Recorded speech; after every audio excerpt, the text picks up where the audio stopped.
Welcome back after the break. We'll kick off the last part of the conference with a panel. And as you can see, we have Dr. Richard Stevens, who had a great presentation yesterday, and Jose Angulo, who is having his talk very soon.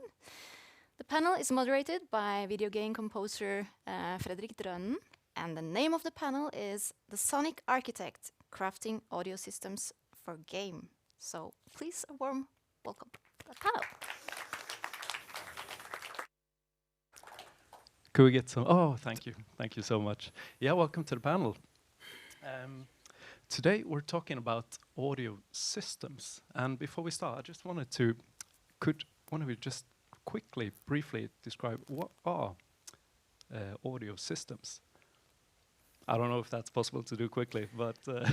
I mean, for me, anything that is beyond simply playing back a WAV file, it's now a system.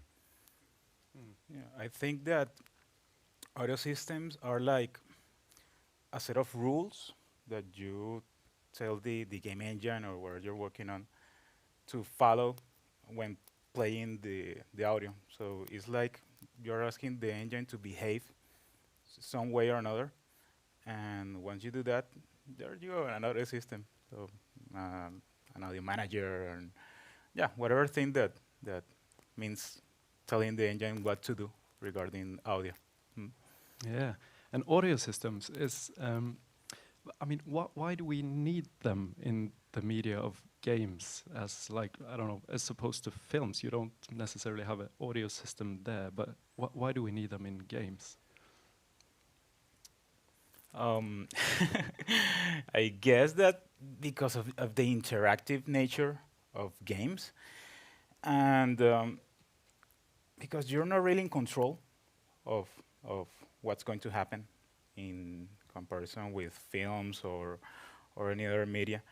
So you need the audio to behave in one way or another to achieve the result that the game is intending to achieve.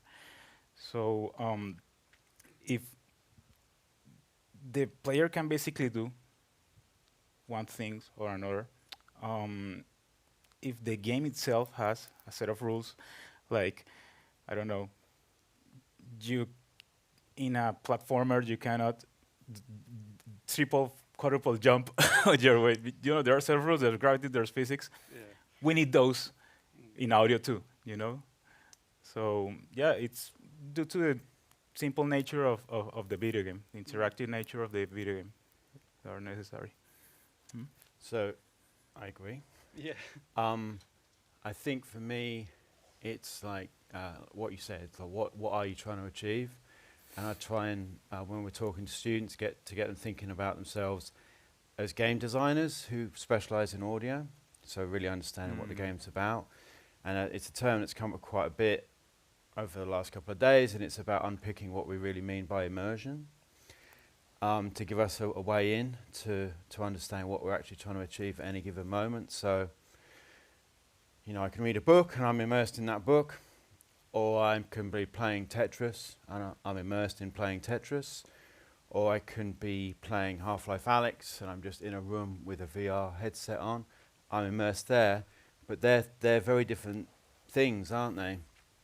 So broadly, I think we're creating systems that are about sensory immersion, so feeling like you're actually there, and that's kind of about things. The simple answer is that things that we expect to be real, so we expect it to feel real, or more that it meets our expectations, because some games aren't real, you know, they're fantasy worlds, but we'll still have expectations about things like physics and how we expect things to happen. So feeling like we're in a place, sensory immersion, imaginative immersion, which is, are we building a system that's really about storytelling and being involved in that kind of thing? And that's a lot about emotional sound design and dialogue and music and things like that, which is not necessarily doing the same stuff as the sensory stuff. And then you've got challenge-based immersion, which is I need audio to help me play this game, you know, to get me into a state of flow where I'm able to meet the challenge of the game. Audio needs to help us for a bunch of reasons. mostly to do with we're not getting the kind of information that we would be getting in the real world. So when we start thinking about systems, for me, it's broadly which of those areas does it fall into, and that really governs the kinds of sounds and the kinds of systems that we might start to be making. So a sensory system, for me to be immersed in an imaginary world, has got all to do with things like it's got to feel natural, we're avoiding repetition and creating variation in our sounds and all that kind of thing. Whereas if it's a challenge-based mechanic, it's about communication, and it needs to be really direct and readable and understandable, and actually repetition might be a really good thing. Like, we need that sound to be understandable, be a code that we immediately realize. And of course there's a lot of that's a sort of general rule. It was interesting what Em was saying this morning about some sounds deliberately being repetitive. And I think Toby touched on it as well, about a sound that becomes a symbol. So we don't want it necessarily to attract attention to itself all the time. It's just there sort of performing a function. So although it might feel like, oh, this is a goose making a sound, and it should be, if we look at it from a sensory point of view, that goose should sound entirely accurate to how geese sound in real life. But actually, in this instance, it's not really about that. It's about something else. And so it made sense for that sound to be, repetitive in the, small pool of sounds that sound very similar. It's not going to grab our attention in the same way. That was a very long answer. Oh, no, that's good. But I think it's very interesting what you say, especially because systems, immersion doesn't necessarily mean that things have to be like in your face. So these systems can be very complex in how they are built, but also very subtle in how the player is feeling that system. Let's say a day and night cycle, how the environment changes depending on the time of the day in the game, of the world. So things can be very subtle, but there are still systems. And it's one of those things that you don't notice when they are there, but you do notice when they are not present. Yeah. And how much attention should a system draw to itself? So the classic one is music. When if it's working right, you don't notice the complexity of what's going on. You just feel that, it feels totally appropriate, and I'm in the moment, and it's enhancing my emotions, but I'm not necessarily listening to it in the same way. Other times, maybe you do want music to be really obvious and rewarding, and sometimes actually that will mean that the result, you might choose to do something that's not terribly musical. So we might construct something that's really smooth and it's got these brilliant transitions and all the rest of it. But actually, if I've just kind of won, like an encounter or something like that, maybe I want the music to jump in really immediately, even though it's on beat 3.7 and it's not musically going to feel right. But actually, as a player, the challenge-based immersion part of me wants that reward, and actually a quotes bad musical system might do that better than a nice musical system that waits a couple of beats, then does that beautiful transition. So that reminds me of, because normally music has a certain logic to it and a build-up, and a lot of it's governed by musical rules. But once you add that to, for instance, a film, the structure becomes like something completely different. So if you take that away from the picture, you would, like, if you just listen to the music, it would sound like weird. Then it would suddenly just jump from this to that. But once you couple it with the picture, it makes perfect sense. Kind of remind me of that with the game, with the sudden stinger at beat 3.5 or whatever. So I think he'll tell me if this is wrong, I guess. I think it was Martin Stig Andersen who sort of made quite a provocative statement on this, or it might have been Olivier de Rivière, probably Olivier actually, who basically said music shouldn't work outside of the game. Wow. So there's a whole lot of arguments to that, and there's a spectrum there. But it's an interesting point, isn't it? Because We can have that discussion as well. I mean, that that's discussion as well. Yeah. that's. I keep hearing about people who are like asked about music in modern games, and they can't seem to recall any themes, any Yeah. like. And but with the old games, they there's always something to latch onto. There's more melody and stuff like that. So I don't know. Maybe that's just moving in the direction of being coupled with the action on screen more and being more like something that elevates the experience rather than its own work of art that can stand on its own legs. You gotta think of music like, game development is a team game, and musicians and sound designers are not the main focus. Different, like, if you were to go to a concert, the artist or the composer, whatever, that's the protagonist, the main focus. But we are not. We are the protagonist is the game itself. For that reason, sometimes music just have to lay in the back, and part of successful, good video game music are good music systems, that help to balance when the music should stay low and when the music should really shine. It can be in a subtle way.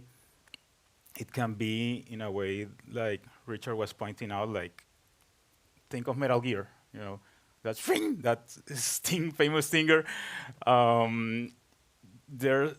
It's something that really freaks the S out of you because you're in this stealth situation and then everything comes up like so suddenly.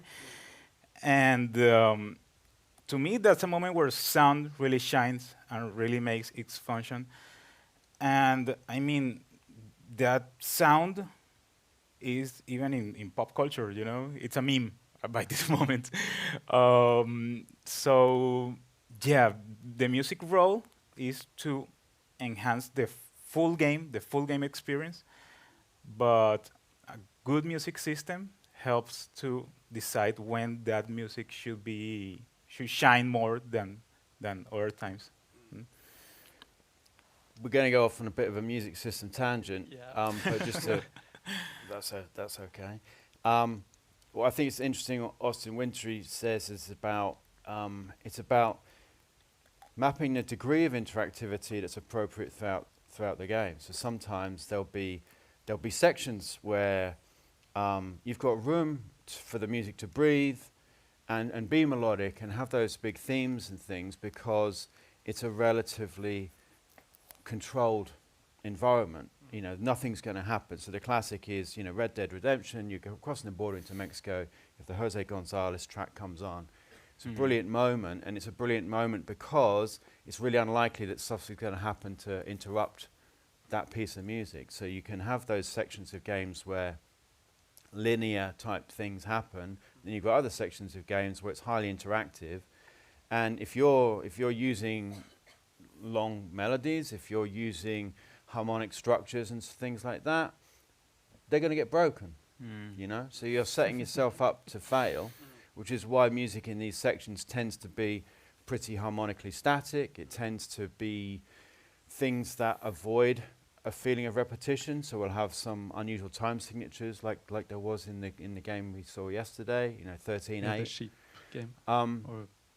With the sheep gathering. Yeah. Because if you've got any kind of repetitive harmonic structure or even rhythmical structure, it feels repetitive, and we get into that. Our brains get into that cycle of prediction, and we know what's going to happen next. So when the player acts and stuff happens, which is not going to be at a musically appropriate time, it's going to break, and we're going to be like, that's unpleasing for that to happen. So if we don't set up those expectation structures in the first place, it's easy to jump out of it, and it's easy to respond. So that the nature of games has kind of led to that aesthetic as a sort of solution to that problem for the moment. I got to continue this tangent. I mean, it's not really its own topic, really. Because one thing that I keep thinking about, because the old way of solving music, or in games in the past, you usually had like a playlist approach where you had a lot of tracks playing in order, and then those tracks would play again. I mean, you could still do that in games today, but it's not very like interactive and responding to anything the player does. But is there still room for that? Because what we're missing, I mean, we're constantly trying to get more control over the music and the synchronization with what's happening in the game. And are we in the struggle to maximize our control by having full control when things happening, when the player does things? Are we losing something? Because I can remember lots of examples where I play a game and suddenly, just by happen chance, the music and what's happening on screens, it just aligns perfectly. And I get this like personal kind of sync experience that just feels so good. And other times it doesn't work at all. But there was something about that I really enjoyed. Is there still room for that today? I would think so. Yeah, I mean, it depends. Everything is a decision. You know, writing music is a decision. Should I put this chord? Should I put this chord? Should I modulate? Everything is about taking decisions. And the beauty of video game development is that you have the opportunity to take different decisions based on the section of the game, of the type of the game. So you might be going in a more, I don't know if it needs to be retro in order to work that way, but let's say, sure, let's start working with playlists, classic loops, etc., which are fine. But we can build things that can be so complex, and I don't know if my answer is based here because I work as a technical sound designer, so I make a living creating these things. I think that makes this a good discussion. I'm a music composer. Like music is like that's a good. To me, I'm a musician too, but work as a technical sound designer, and those systems are the way to feed my creative drive. Like, how do I stay creative at my work? Creating creative systems. Did I say that right? Okay. Being creative with implementation. That's huge. That's so huge. And that's something that interactive media and video games allow us to do. But that doesn't mean that it has to be that way every time. It depends on the game.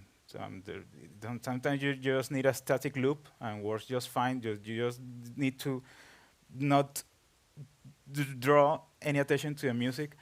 Sometimes you have a project like Hi-Fi Rush, you know, that game where every single hit is on sync with the music, and that's the actual mechanic of the game. Austin Wintory, now that you mention it, he creates music like that really can branch out in a really complex ways depending on the story, of the player's decisions. And that's beautiful to me. It resembles real life, and it's maybe I'm getting a little too poetic right now. Oh, we got room for that. Yeah, all right. Yeah, we're all artists, right? So we're cool. But yeah, to me, that's the beauty of it. You know, being able to create these systems that behave organically within the music. So, yeah, it depends.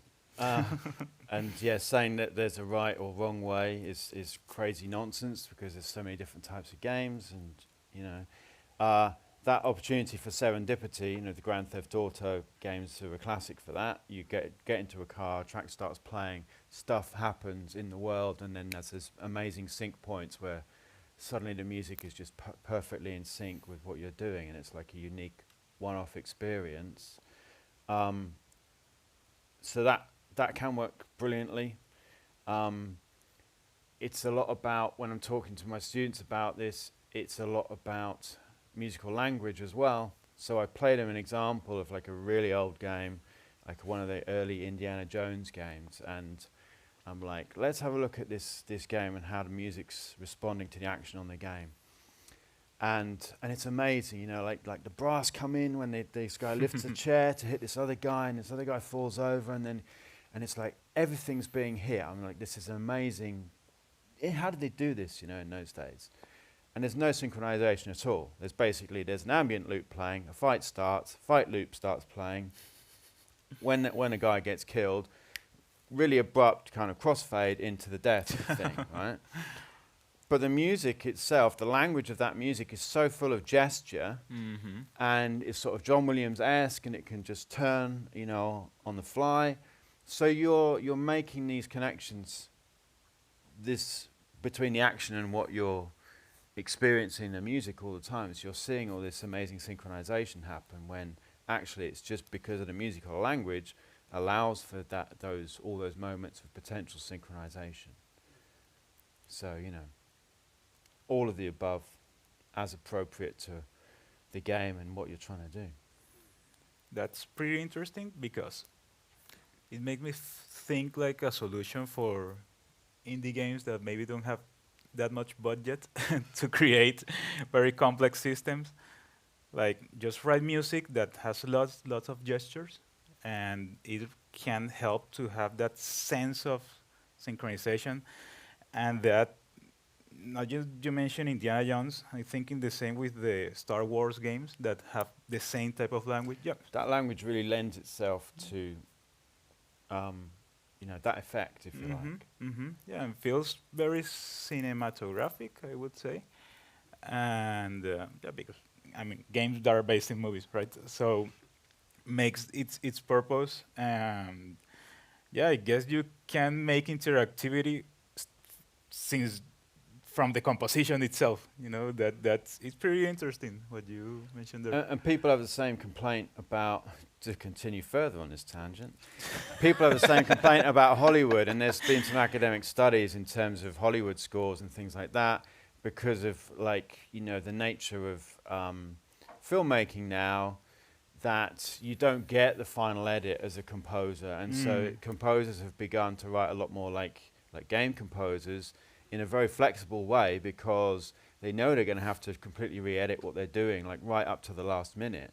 And so this idea of, like, there is a term for that kind of writing, but, you know, this avoidance of the big melody and the big leading harmonic structure. Obviously there are incidents where it happens, but as a general rule there seems to be a trend, a convergence between film, TV and games because film and TV is becoming less fixed, so they're having to kind of learn tricks or game type approaches in terms of the musical language that they're using. Yeah, because that's one thing I wanted to ask too. I mean, we're assigned a game. We're either a composer, audio designer, or and where do we start? At what point do we start working on the game, and how do we start? What's the first steps to establish an audio system? I guess that first step is to see what needs to be done. And sometimes game designers and game directors don't know what they're asking for. Like, so first things first is to see what is needed, and also sometimes to ground things up, like to be realistic, because in a game development scenario, time is always the enemy. And maybe you can do some things, maybe you can not, maybe you can fake some things, maybe you can, you know, you gotta, again, it's up to taking decisions. Once there is that, you gotta see like the architecture of the game, how the game is built. If it's, let's say, let's stick with Unreal. If blueprints, maybe it's in straight C++, maybe it's a combination of both, maybe there's a middleware, maybe they're not. Probably they don't know what's a middleware. Anyways, you know, it's about a lot of analyzing the actual game, analyzing the code, and see what can be done in the time that you have. Hmm? And most of the things that we do is it summarizes in doing the best you can in the time that you have. Hmm? Yeah. No, applies to creating system, applies to writing music, applies to doing the best you can with the time you have. Um, so yeah, a deep analysis of the game. Also, I would think that uh, chat with the people, with the programming team, with the audio people. Um, the technical sound designer or the audio programmer, let's say, is always like this middleman between both worlds. So you have to be in touch with everyone, and that's to me the first step, because based on that you will decide on what to do next, what part of the system you should approach first, which which are the hard parts, which are not. Maybe you need more information on this. Maybe you cannot start working until you have these assets ready. It's about establishing communication and analyzing what you have. That's the first things to me. Mm. And for someone, if somebody's completely new and want to make sounds for games, and they've heard, oh yeah, we got to make this audio system, like where do you start with that? Like what do you need to know in order to compose music in that way or make sounds in that way? What's like the basics of what you need to know? I think decide where to invest your energy and time. So, we teach students and encourage students to kind of push the technology to the limits and look for complexity and do interesting new stuff, which is cool. But if you're working on a commercial game, then, like you said, there's always demands and there's always that balance of kind of time and budget and all the rest of things. So when do you need an audio system? So I've said anything apart from a playback of a simple sound wave is an audio system. Okay, that's true, but then you've got this range of complexity you can have.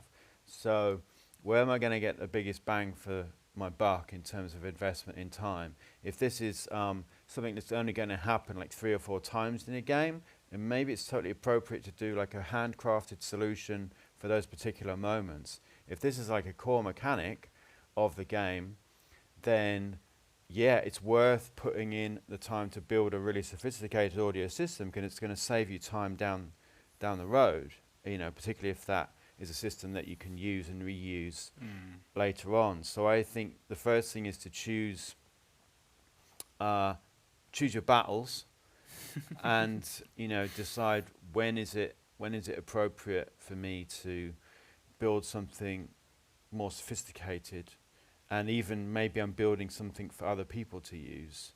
So this is the interesting thing that I'm kind of seeing more now.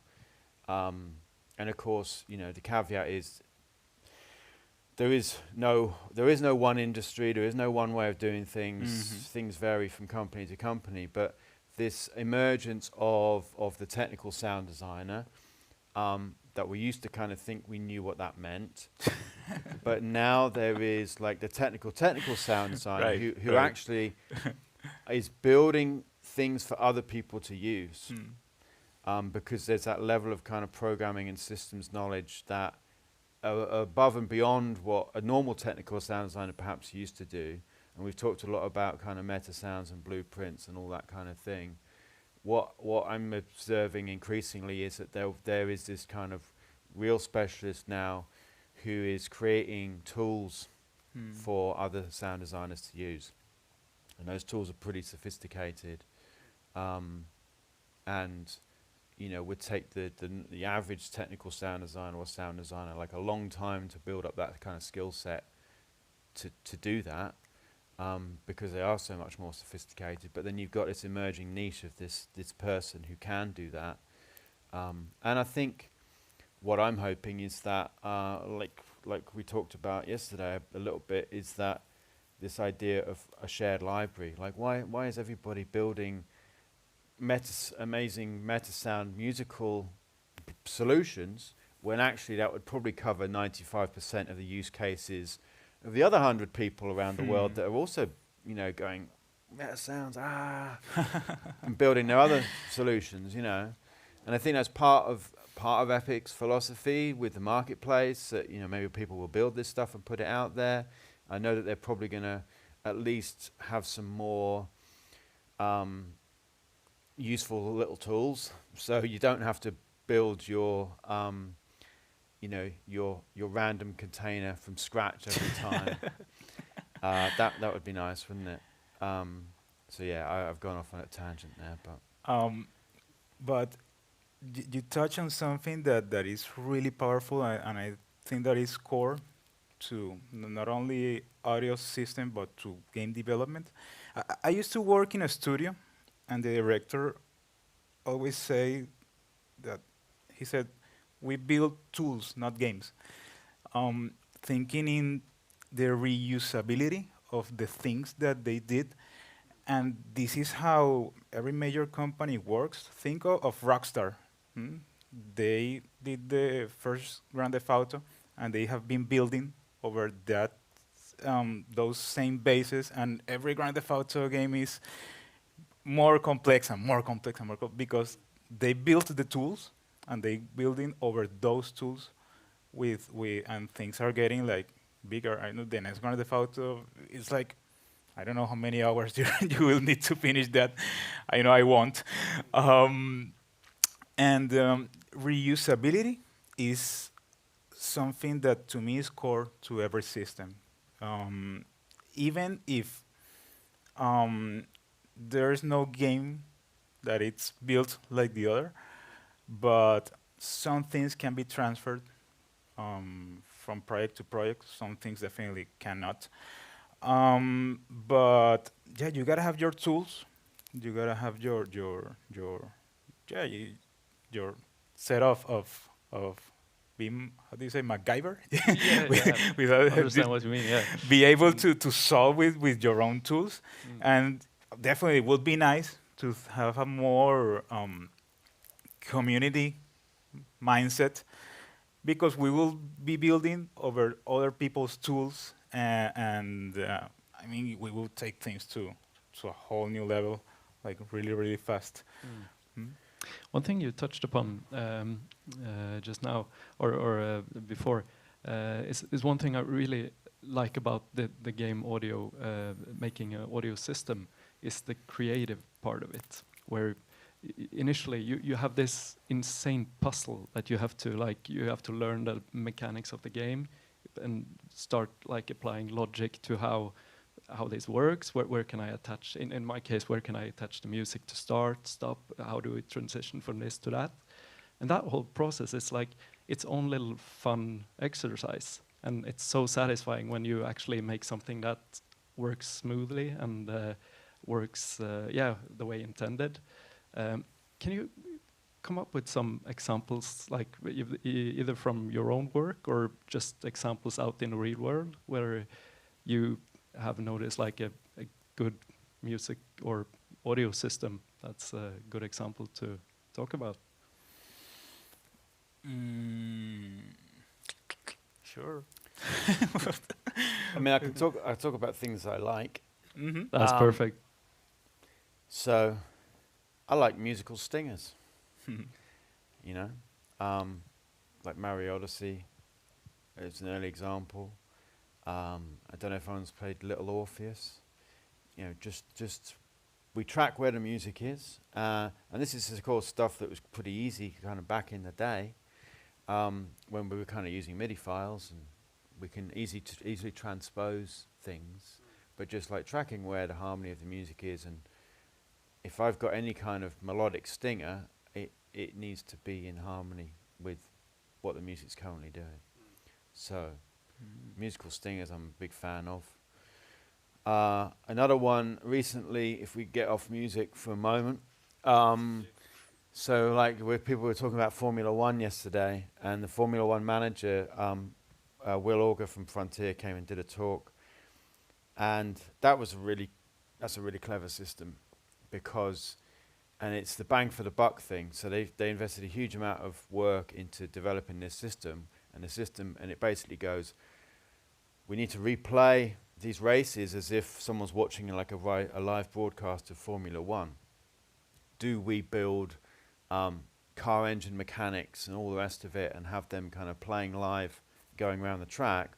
Or actually over here we've got 20,000 hours of recorded footage from real Formula One races, and so what they did basically is mark that up with metadata and say, okay, here's a recording of a car. This is I'm sort of generalizing and encapsulating the system a little bit. Here's a recording of a car, of this particular model of car, coming around a corner with this particular angle at this particular speed. Wow. Okay? That's that WAV, and we do that for X number of thousand things, and then when we play back, the system just goes, right, we're going to switch to this camera over here, this camera over here. What cars are coming? What speed are they coming? What kind of corner is this? Let's search through our database of these files that we've already got. Okay, we're going to play that one. And the whole thing, you can imagine the amount of work that went into building that. But once you've built it, you can design any track, and you've got all these models of cars, and all the sound wave data is there, and it's done. A lot of work, but Yeah, but they did clever. their tools. They, as you say, they have that. They just have to pick this and that and Yeah, it's everything. just this and just that. Yeah. Yeah. A system that I really like. I think that the beauty of this is done when they are subtle yet tasty. Now that you mentioned Super Mario Galaxy, there is this mechanic where Mario hops like in a ball, and he starts moving, and the music either accelerates or decelerates, depending on his movements. And the nice thing of that is that they make it sound so organic, because sure, you can create a system that does this or that, but the tweaking of it, making it sound actually good, that's another monster to attack. And they did it really, really well in that game. So I remember just hopping in that ball and moving forward, backward, just to listen to music and how well it was done. That's our curse as game developers, right? We have to like check the game, break the game. What happened there? Yeah. That's yeah. I'll jump back in with another music system. Oh yeah, please do.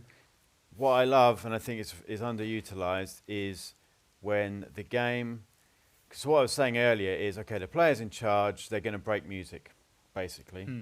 But what about this idea that actually the game and variables and events look to the music to decide when stuff might happen? So if you've got any kind of arbitrary event that could happen here, it could happen there, there's like a little window, then why don't I say, oh, what's the music up to? Oh, okay, if I wait 0.7 seconds, then what happens in the game could happen on the next beat.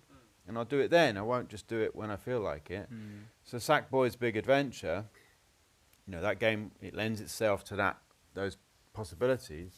And Rayman Legends was obviously, the whole levels are framed around the music, but Sackboy's Big Adventure, there's lots of stuff happening there, really clever stuff, where we wait and we do it now, and it feels great.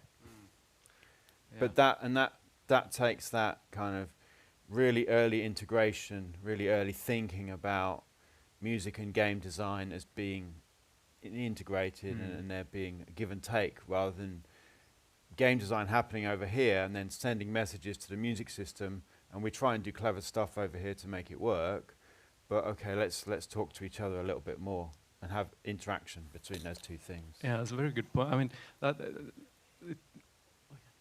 oh yeah, we're running out of time. Yeah, but it's a good example of if you include like thinking about audio in an early stage of the game development, that it can inform decisions on how the game will work later.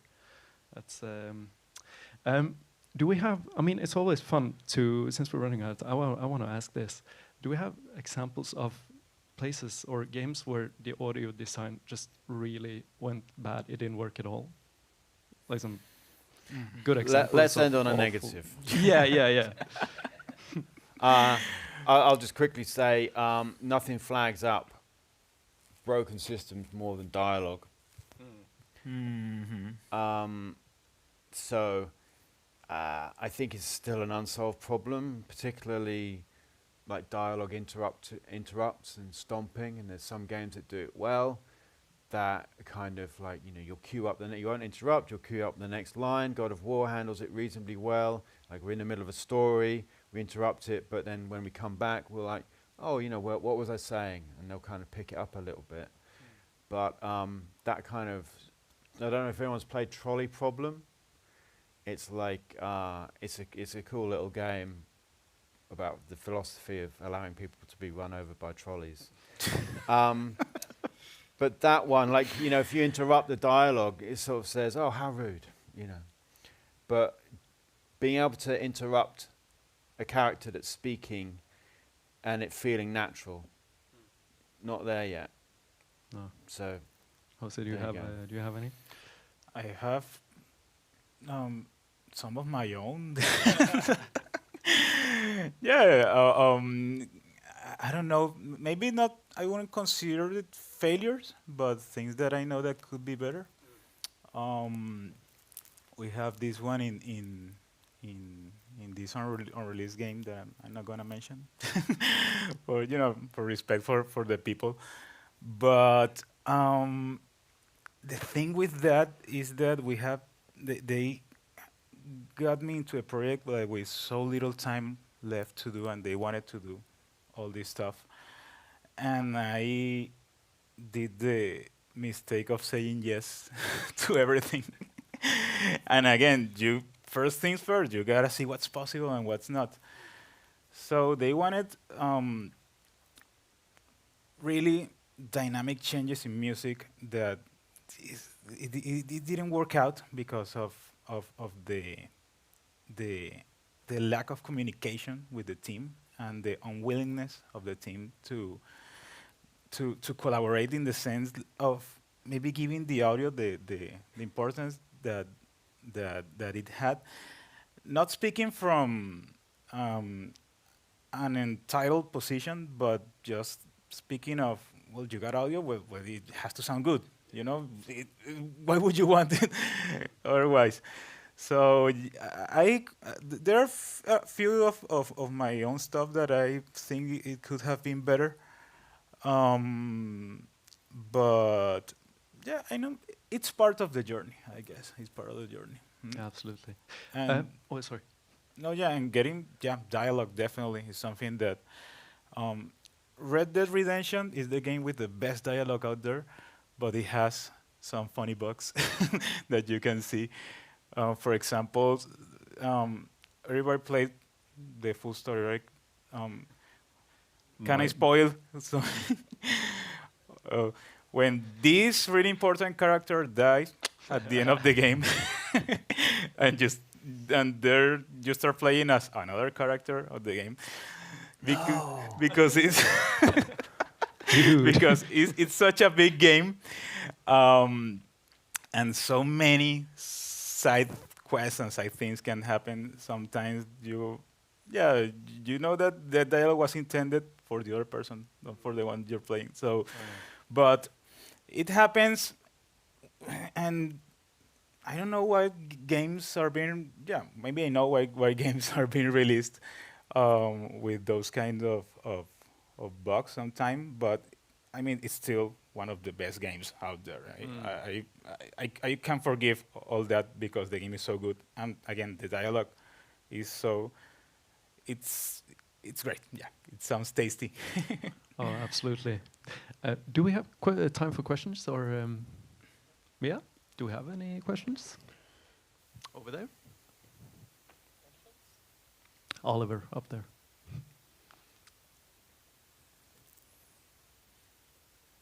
Hey. Yeah.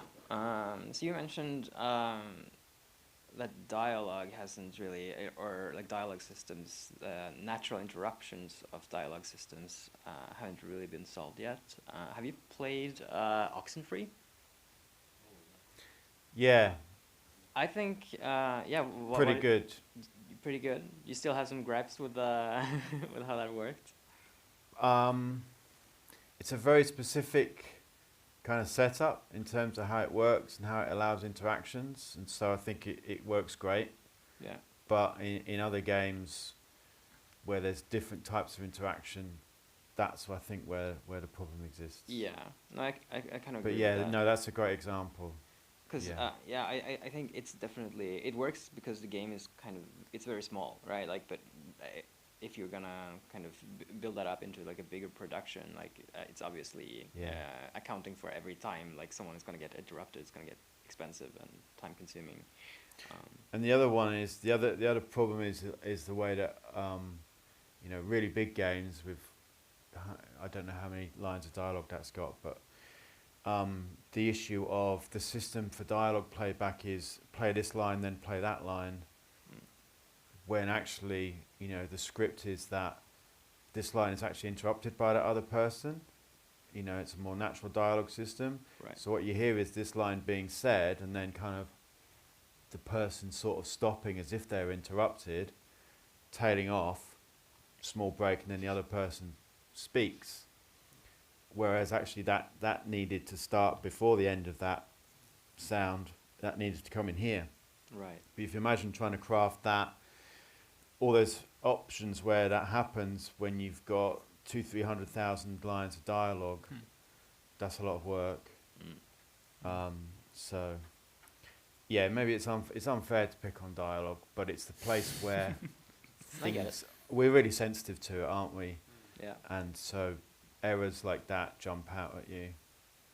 And they break that imaginative immersion of like, these are real people, this is storytelling, and it's like, oof. People don't do that. Thanks. Yeah, before I give this away, I just want to highlight like the worst audio system that I've experienced, and it's when you're moving in and out of buildings in Final Fantasy, that online game, was it 14? And it sounds like an EDM drop, like you get like this filter that goes like yeah, so if you ever play that game, just listen for that because it's horrid. Okay, anyone else? Yeah, any more questions? Yeah.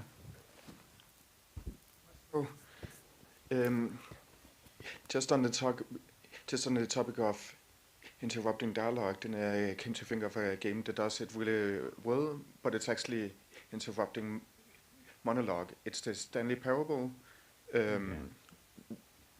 where you actually have this narrator that only talks in monologue, but where the player can interrupt the monologue, and then therefore make changes to how the whole game narrates.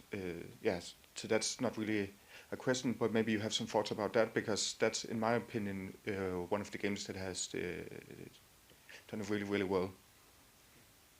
Yeah.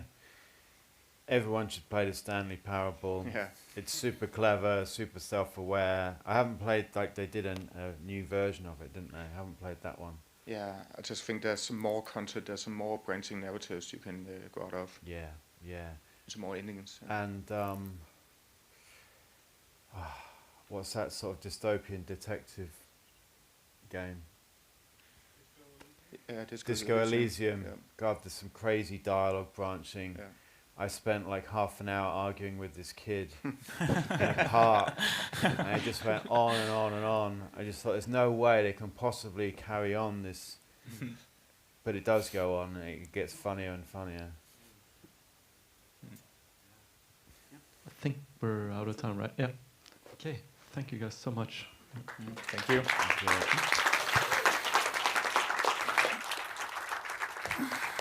Thank you very much for a very great conversation. A 10-minute break now. And yeah, after that it's eyeball time again. Yeah. Thank you.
Okay, I do have a list of names here because we're giving away 4 Chaotica eyeballs this time.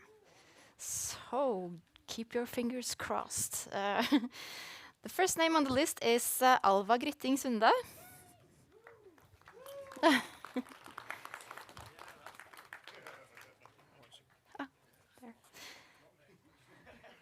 And then, oh, yeah, I'll wait. And then we have M. Halberstad.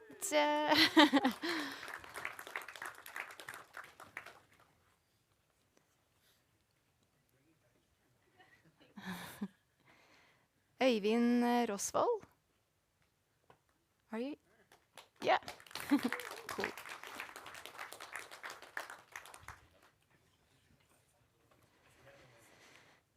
And the last one for now, Margrethe Skretting Bergseth.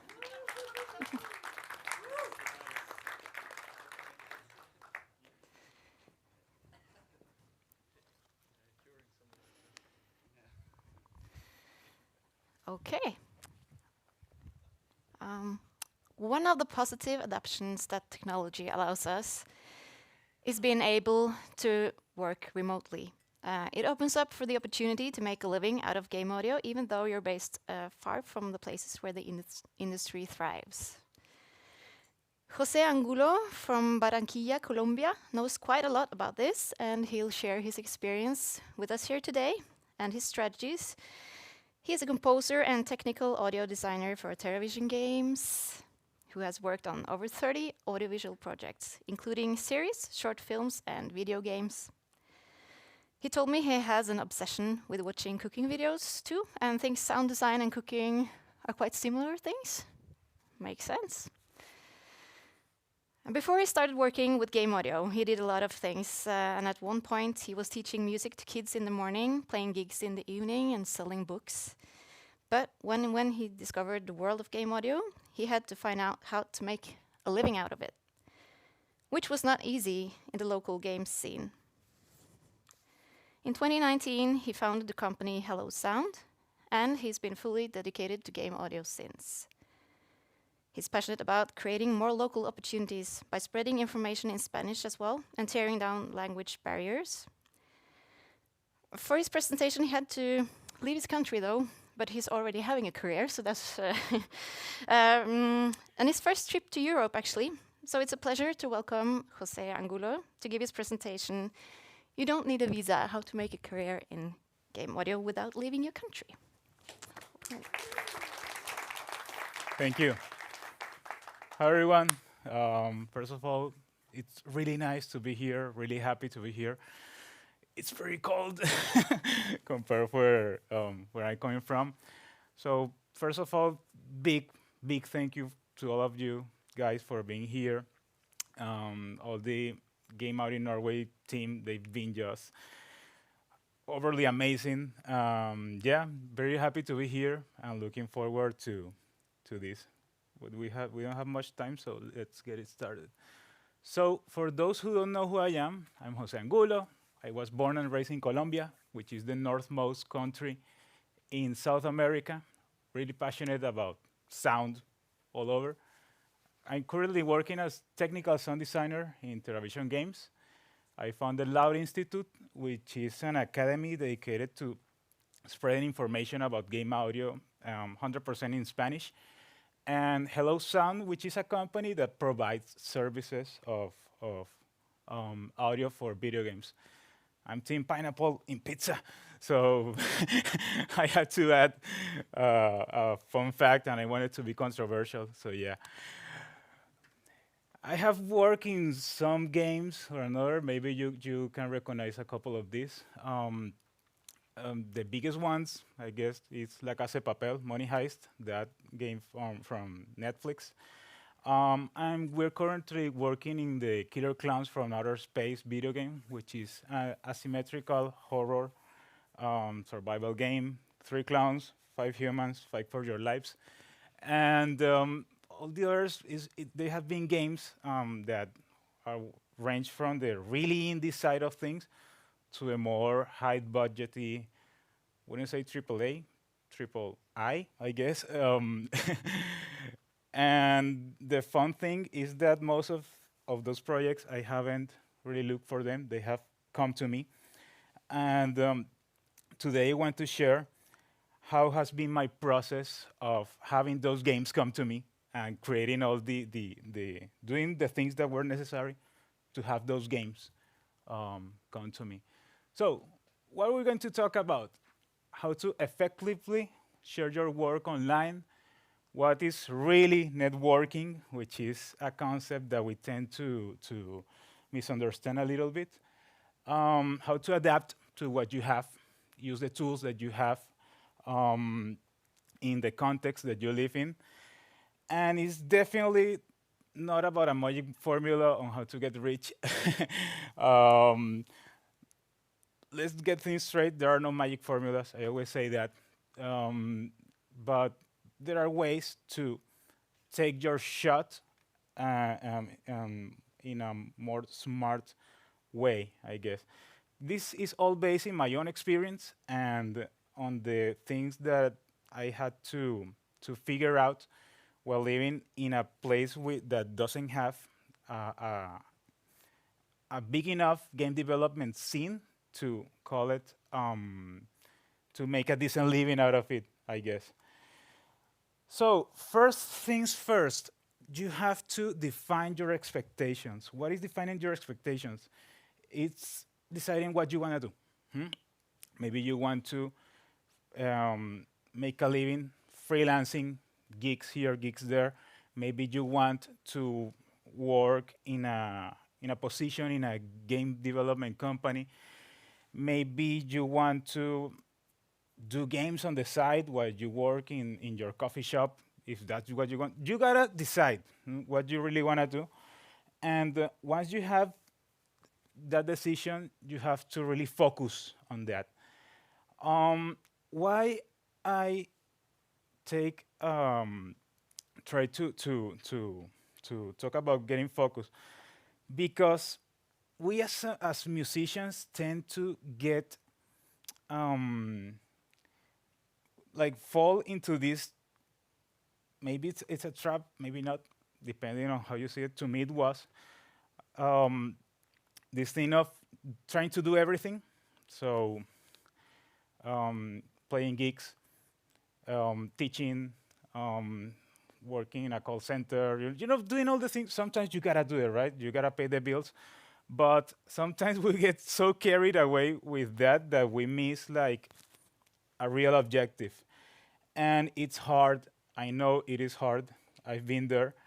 But the thing that really got me taking those decisions of getting focused in what I really wanted, which was dedicating to game audio 100%, was that if you say yes to something, you say no to everything else. So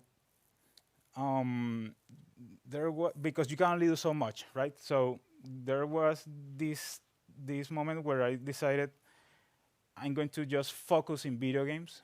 I'm going to reject every other project, which was damn hard, saying no to this movie, to this series, to projects that might seem interesting.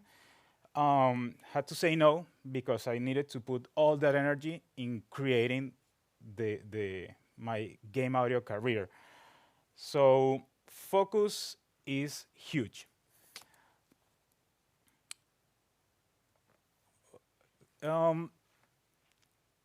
Then once we have focus brings specialization, which is something that to me it's the bread and butter of this, because art is a thing that there are many generalists, there are many people trying to do lots of things, and at least in the beginning it's understandable, especially if you are in a more indie kind of space. If you got to work with a small studio, you're not the sound designer, you're not the composer, you're everything. You're the sound guy. End of the story. But as you move forward, you start specializing and dedicating to things that um, can lead you to better roles and doing more interesting things. So I think of those bios that I used to once that they ask when they used to ask for a bio of me. I used to say Jose Angulo, composer, orchestrator, guitar player, recording artist, teacher, arranger, and then I saw like, how the hell, you cannot do everything. You cannot do, only orchestrating is something that takes a lifetime to master. So had to start specializing in something. Um,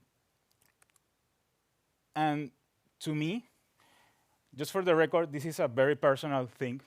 Um, there are many ways of getting specialized. The good thing is that we can do it just by looking up information and being focused and everything I have said. But there is the artistic specialization and the technical specialization. So let's say you're starting out, you're the audio guy, um, and you are creating sounds, you're also creating music, you're also doing your own QA. But as you start to move forward in your career, maybe you are a better composer and you just stop doing QA, um, and you write music but also do sound design, why not? And then as you move forward, you become this awesome composer because you have built your skills. I think of what Lena was saying yesterday, of her having her own voice, and it's to me that's something that makes an awesome composer, having your own style. And think of people like, I don't know, Danny Elfman. He doesn't do sound design, right? John Williams, Hans Zimmer, they do music, and they're specialists in what they do. Um, and there's the technical specialization, which is basically um, getting a more specific type of skill set based on what you're working on. So maybe you start as a sound designer with skills that can be transferred to movies, to TV. Then you move to the strange world, strange limbo of being a technical sound designer, which is something that is really specific to game development. And let's say that you are so much into creating systems, programming things that you learn how to code, learn your stuff, and can be called an audio programmer, which is a very, very, very specific type of role. So you're specializing. Either way, you're specializing. Um, either way is fine. I mean, pick your poison. um, but it's something that we must aim to do. This one is very important and is one that I've seen so much that people tend to not take into account, and is the fact that you have to show your stuff. In order to get hired, we need to show that we know what we do. And this is because, and lots of great artists are not showing their stuff because we tend to think of the artists like these mysterious beings that work in the depths of the studio. And every 6 months, a song or a piece of art comes out. But the problem with that is that you cannot be that consistent with sharing your stuff if you're thinking that way, because processes can be long, especially if you are like really perfectionists, like I am. So to me, the solution was thinking of sharing the process, not thinking of just sharing the result. again, think of cooking videos. What's the interesting part of the final result of or the way that the chef did the dish? Sound design is like cooking, at least to me. This is a quote of an author called Austin Kleon. He wrote a book called Show Your Work, which it's a read that I totally recommend. It changed the way that I think when sharing my stuff. And it goes, by letting go of our egos and sharing our process, we allowed for the possibility of people having an ongoing connection with us on our work. Man, this is huge. This is the deal, right? Especially the part where he says having the possibility of having an ongoing connection with people. And in order to get hired, we need to be able to connect with people. We need to be able to have relationships, meaningful relationships with people. And how can you make a connection with someone online? That's the hard part. To me, what really started working was doing live streams of my composition process. I used to open Cubase, start writing music, be commenting everything I did. It was awkward, especially at first, because we're not used to do that, right?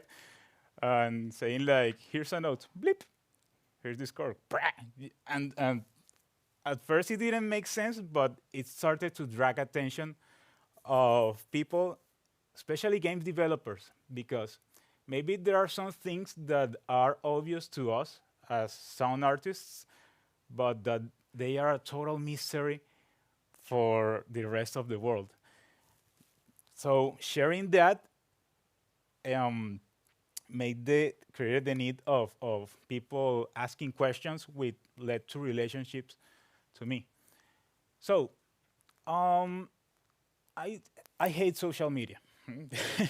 I bet that lots of us do hate it because it's just not for everyone. But I mean, it's how the world is moving right now, and we got to adapt to the place where we are. And in order to be present online, nowadays, in this day and age, we have to be present in social media. So, first things, share the process, not the result, huge thing. And second thing, try to give a lot and ask for little. What does this mean? Not trying to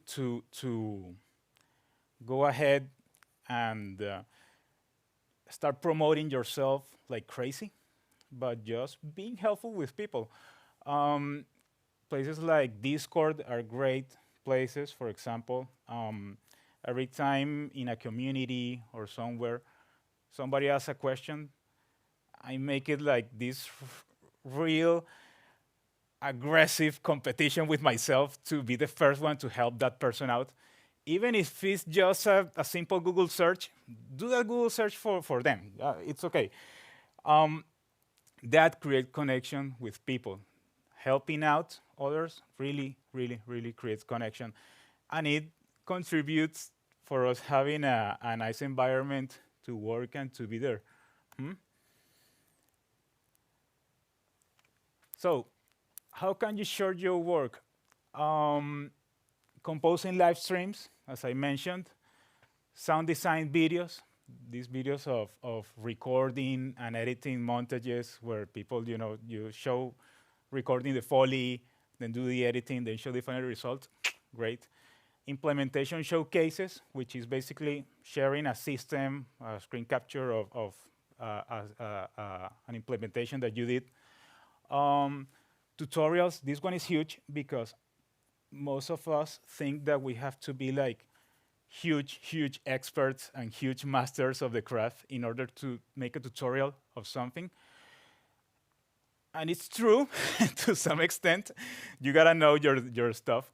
But maybe you have things that are very particular to you. So try to make tutorials showing your own way to do things, not like the way of doing things. The beauty of what we do is that there are countless ways of doing something. And try to be creative. I'm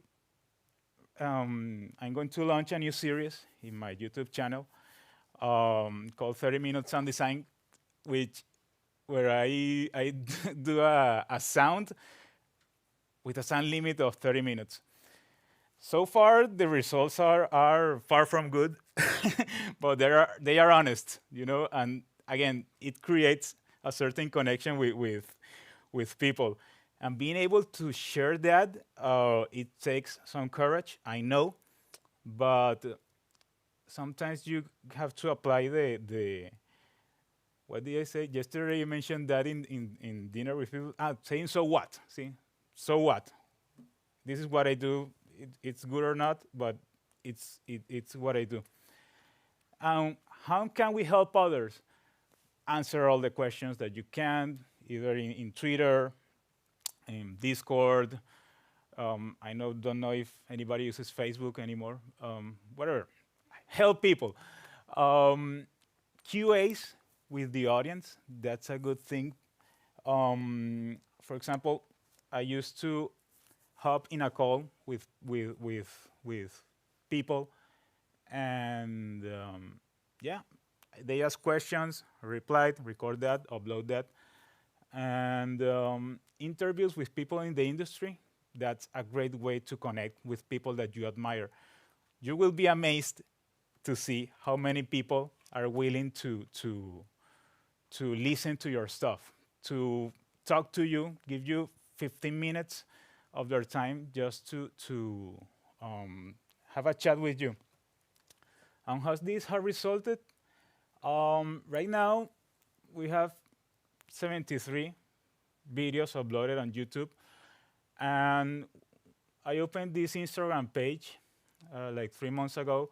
By the moment of that screen capture, we have 869 followers. Right now, we are over 1,100 organic followers in 3 months, which is huge. I know these are not big numbers if you compare them to an influencer, but we are not influencers. We don't want to get to hundreds of thousands of people. We want to get to the right people. Huge difference there. So yeah, it's about using the tools that you have. Next, show that you are different. We all have something that defines us. We all think of what can I bring to the table. Maybe you have a very specific way of doing sounds. Maybe you have a specific style.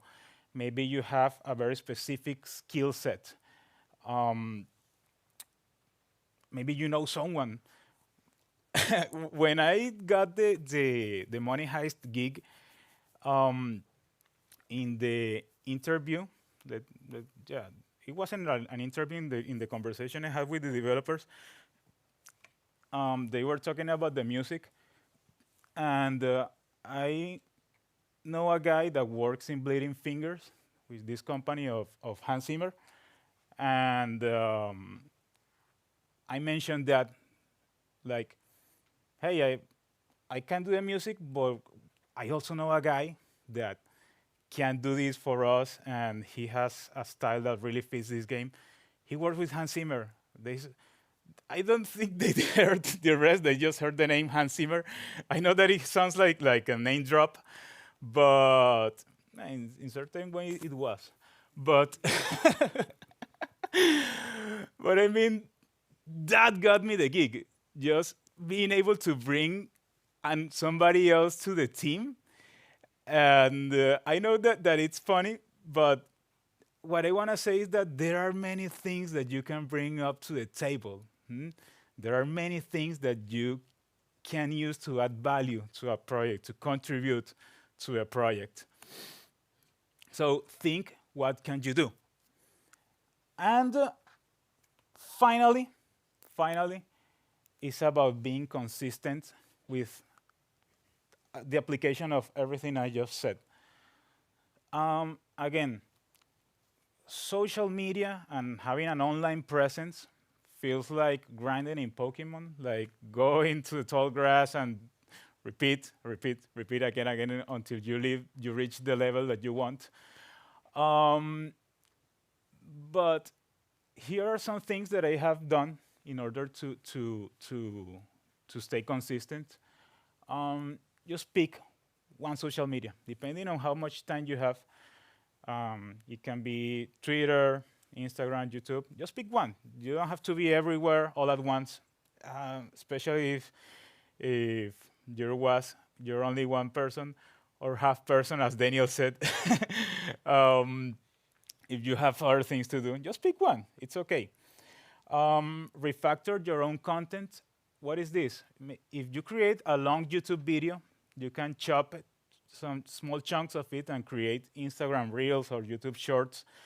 If you do a blog post, you can grab 2 or 3 ideas, and there you have some things for your Twitter account. Use from one thing, you can pull out different smaller things. Working batches, that's something that has really worked for me. So right now, I'm uploading an introduction to video game sound design.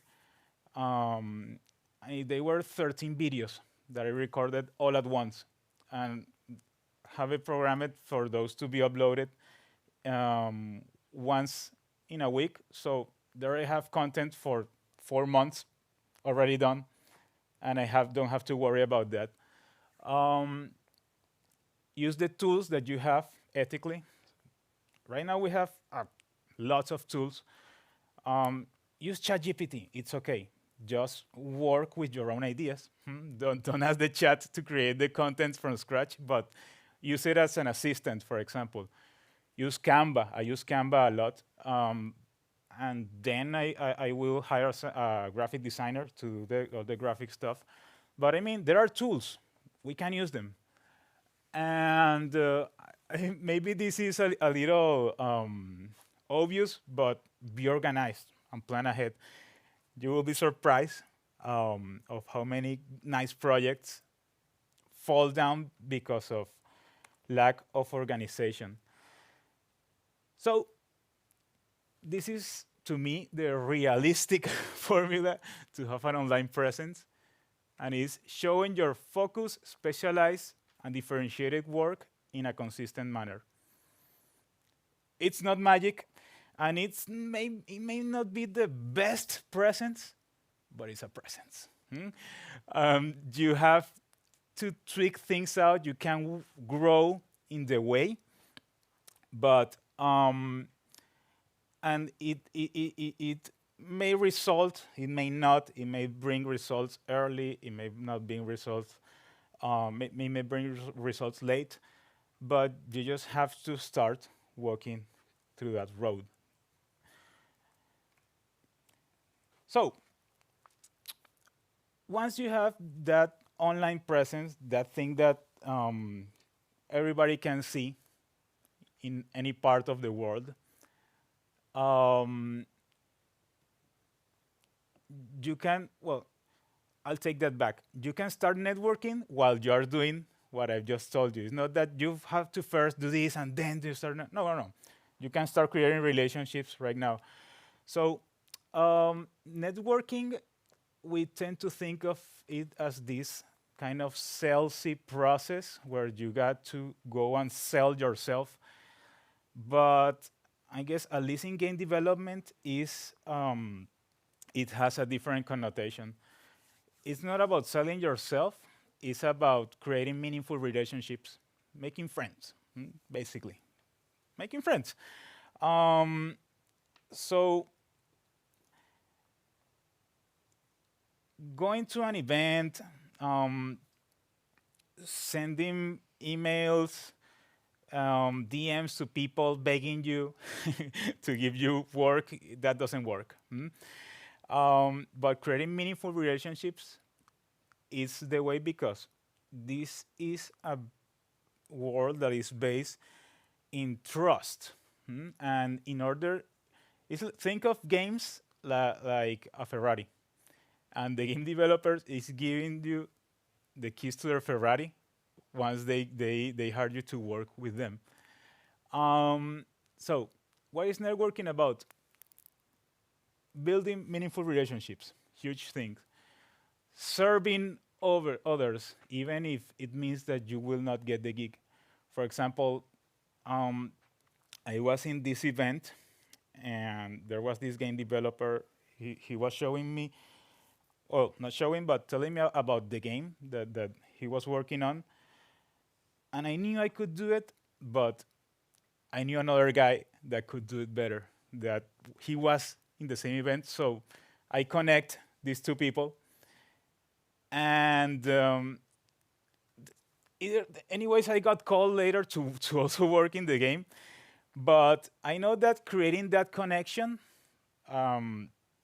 really created, I mean, creating the connection between those people really created a connection between me and the game developer, which resulted in being there, in building trust. So, networking and creating relationships, it's a long game. So you shouldn't expect to go out of an event or to start posting things on social media and starting to get projects thrown at your face.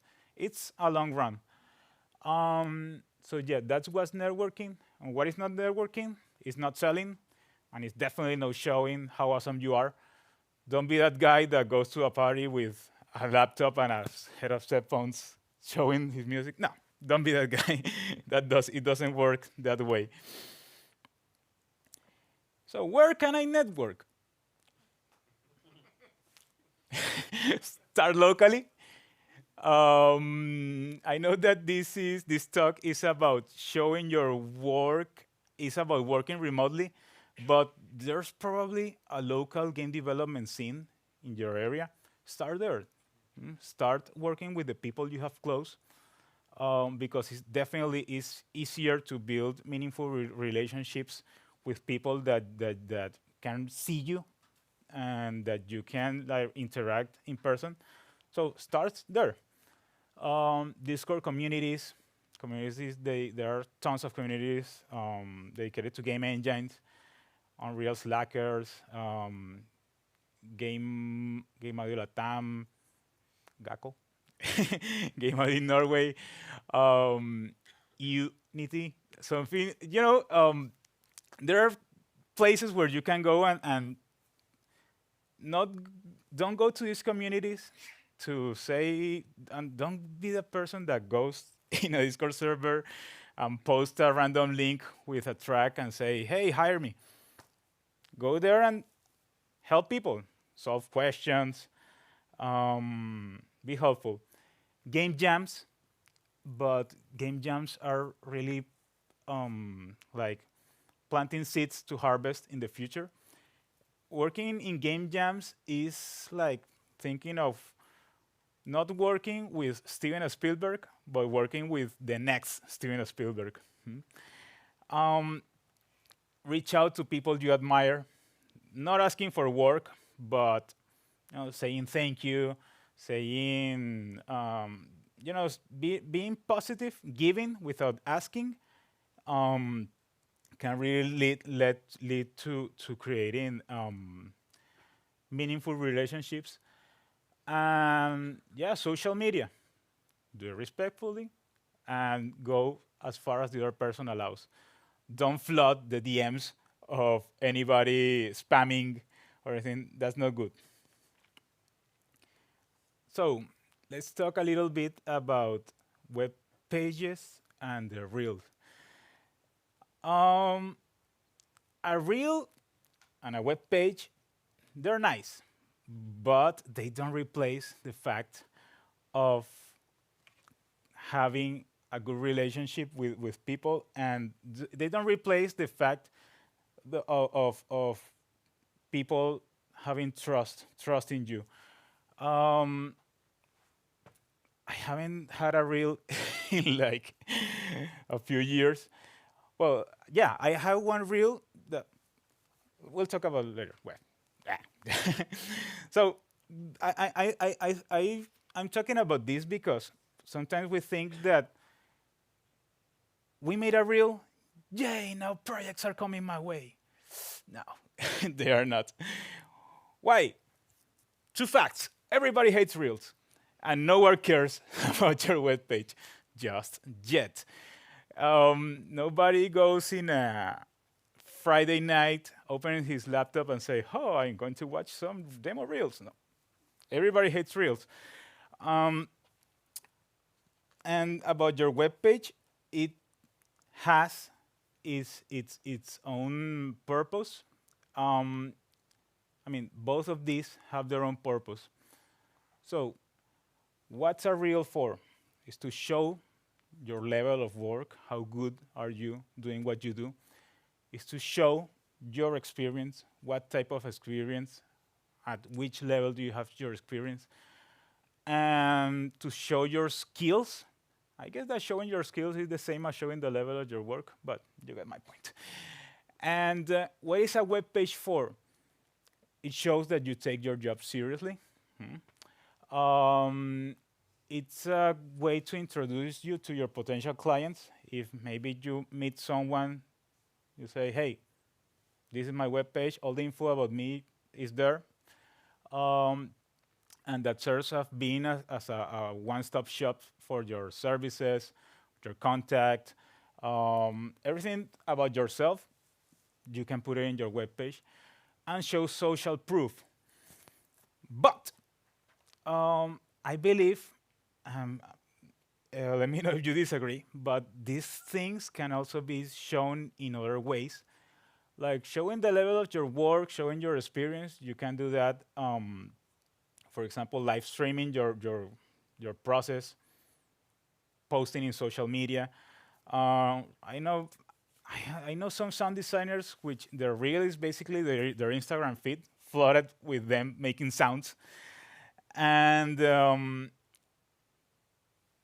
oh yeah, showing social proof. What's that? It's the fact that other people are talking good about your job. For example, if I don't know, having people say, "Hey, I work with James, and James did an awesome job." That new client is going to say, "Okay, it's not James saying that he's doing his job correctly. His clients are satisfied with him."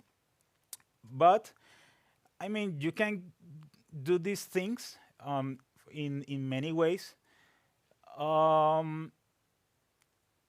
But I'm not encouraging you to not have this, but I just want to let you know that they are not a replacement for actually building relationships with people, and they are not some magic tools to start bringing work to your end. So, when do you really need a reel? Let's say you are applying for a company. Almost 100% of the times, a company will ask for a reel in order to apply. And if someone has explicitly asked for it, I'm not going to get deep in how reels should be, but I recommend you this talk by the guys of Power Up Audio. They go through a bunch of reels and say the do's and don'ts. But my 2 cents in reels: keep it short, keep it specific, keep it tailored. What does this mean? If you're applying for a position in a racing game, don't send a reel full of gunshots. If you're applying for a position in a puzzle game, don't send a reel full of I don't know, simulator games or something like that. Sometimes you have to do, I mean, most of the times you will have to do one reel for one application, depending of what type of position you're applying. Keep yourself easy to contact. leave your socials, your email, everything there, easy to find. Keep in mind who the reel is for. Again, if the relationships comes first, you can maybe reach out to the person who is receiving the reel and say, hey, what would you like? Does this work? Can it be a narrated reel? Should not? And bear in mind that there is not one single way of making a reel. This is a reel. Hey, my name is Jose, and I don't have much time, so we're not gonna see it, but just this is my Unreal Engine audio implementation reel. I hate Enjoy. my voice. Project Soledad. So, for example, Sound by Surface Collision System. This system allows the player to hear different sounds based on the surface that the character is. yeah, whatever, bananas. And this is a reel that got me the job in television games. It's not the best reel, but it got me the job. Why? Because I kept it tailored. They said, we need a guy that knows how to use Unreal Engine and how to implement audio in Unreal Engine. And I uploaded some of my work in Unreal. Really basic system. Kudos to those guys over there because most of this work is based on their contribution. And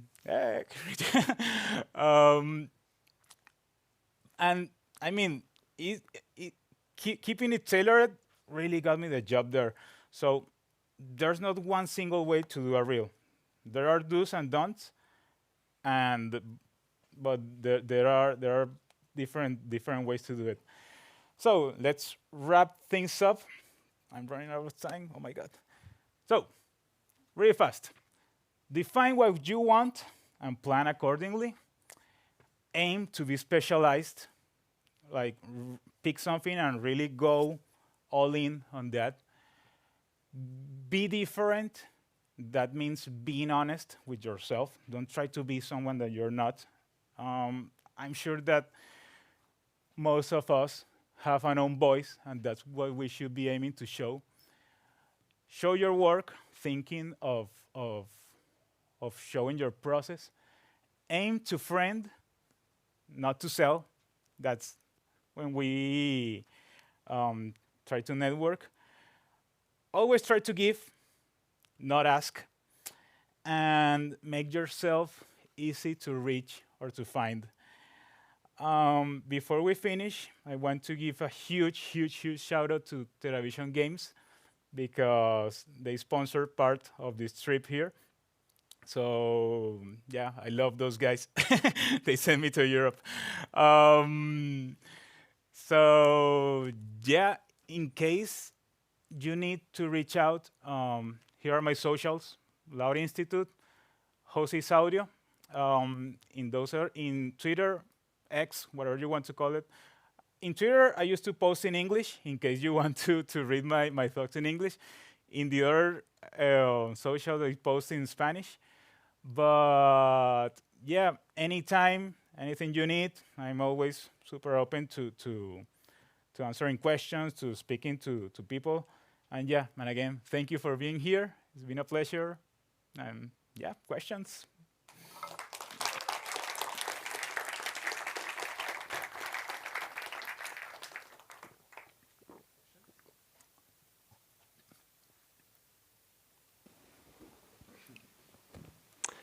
Yeah, thank you for the talk. That was really interesting.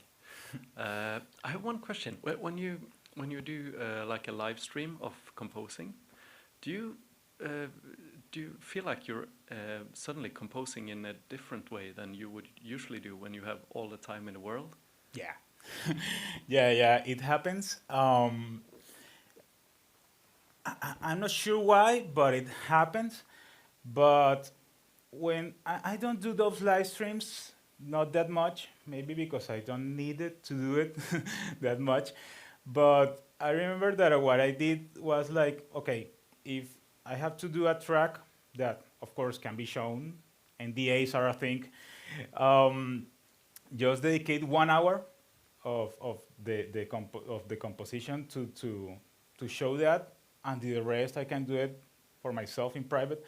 because you tend to think in a different manner, especially because you're explaining everything that you do.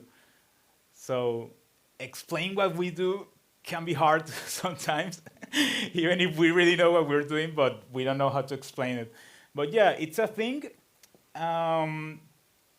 But I recall that it didn't, I don't think that it made my music better or worse, maybe different, but not better or worse. But yeah, that's the thing that I did. 1 hour to live stream that, and the rest of the process did it in private. Any other questions? If there are no, I will be stick around, mingling here and there, so feel free to reach out. So yeah.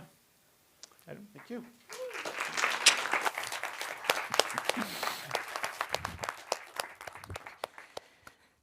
Thank you so much again for coming, Jose. And yeah, don't be afraid to show your work and promote yourselves.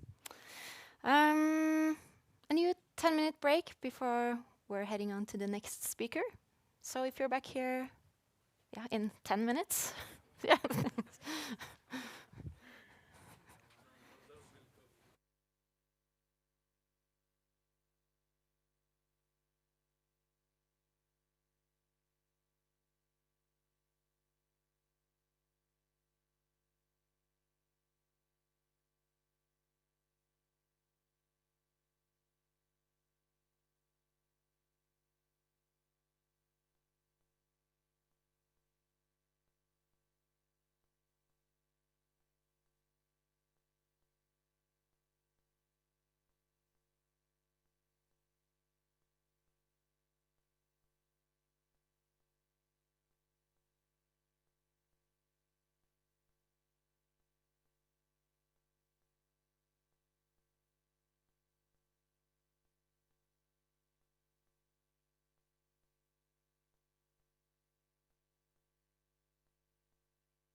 Testing 1, 2. Oi, oi, oi, her var det signal, vet du. Og så skal du få Bjørn og meg. Her er Bjørn og en plass.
Jose said said in the panel earlier that part of good video game music is good music game systems. And now we'll meet another sonic architect. A little like M, she's searching for silence to compensate. Her favorite activity is scuba diving because no one can talk to her when she's underwater. It's just the sound of her own breathing and the beauty of the marine life around. Barak Neil Boya is a multidisciplinary artist and software developer currently living in Berlin. She has a formal background in classical music and musicology, and a decades-long career in academia and software development. I started to read her articles and I just had to stop because it was too interesting and I didn't have the time. Highly recommended. Barak brings a multidisciplinary approach to everything she does, and as an audio systems designer, she aims to become a bridge between audio artists, programmers, and the rest of the creative and directional teams, while designing, documenting, and implementing systems that use the technical sound design processes. Some of Barak's previous clients include Apple, Oak International Academy, Soundminder Inc., and many more. And right now, she's working on Morning Musings on the Breath, an autobiographical, audio reactive work that uses Unreal Engine 5, while also creating online education content for game audio. In her talk today, she will be with us via live stream from Berlin, sharing some parts of her process in mapping symbols, an introduction to designing game audio systems. So please give Barak Neil Boya a very warm welcome.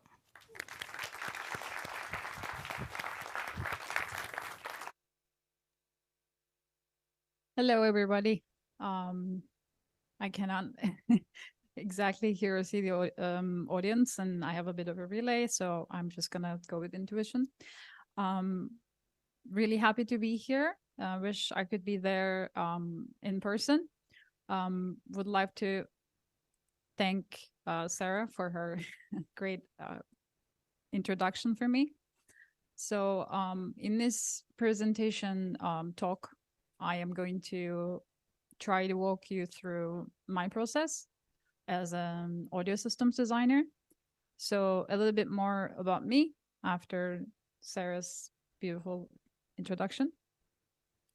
So I had too many careers, so I'm not going to go one by one, but basically I've done everything, almost everything related to audio at one time or another, because I've been in this profession since I was 8 years old. I started my education really young in music, and then I branched out to every single thing that you can think of, musicology and computer music and teaching music, and then game audio about 10 years ago. And I have been in and out of the industry depending on what kind of projects I'm working on, but now I've been almost full-time working on it again for the last 2 years, and accumulated quite a bit of new knowledge and a sort of new perspective that I would like to share today. I will try to leave as much time as possible in the end for questions, but in case you have any questions that you cannot ask today, maybe you're watching the stream later, one can hope, you can always reach out to me on the contact form on my website that I will share again after the presentation. So enough about me. Let's talk about game audio. So in this presentation, I wrote everything everywhere all at once because it is also how my brain works. And we are going to go in and out of different items on this list. It's not going to be like a number one, a short history, and number two, implementation. So I hope everyone can follow easily, but again, please write down your questions and ask me later.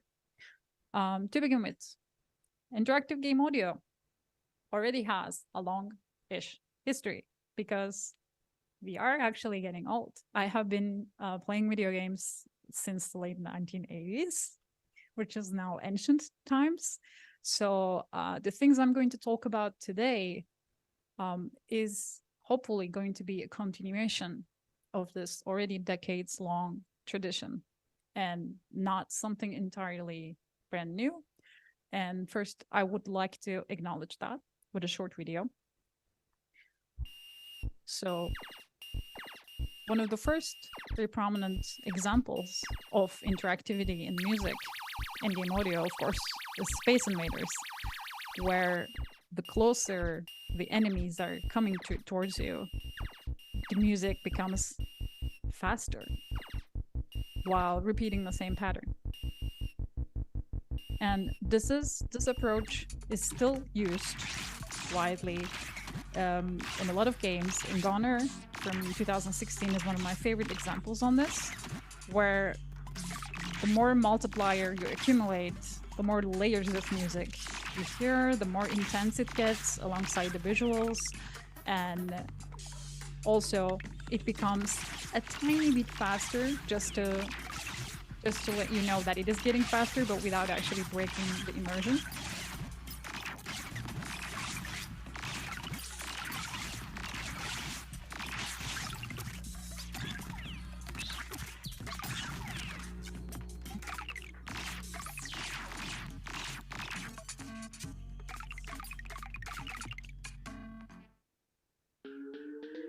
And of course, then there's Peggle, which has now, when we look forward to, my God, 16 years ago, is basically implicating the hits, the accumulation of scores with the pitch ascending, with staying in the same key, but basically going through the scale. And of course, probably every game audio person's favorite audio implementation in the last decade, Ape Out.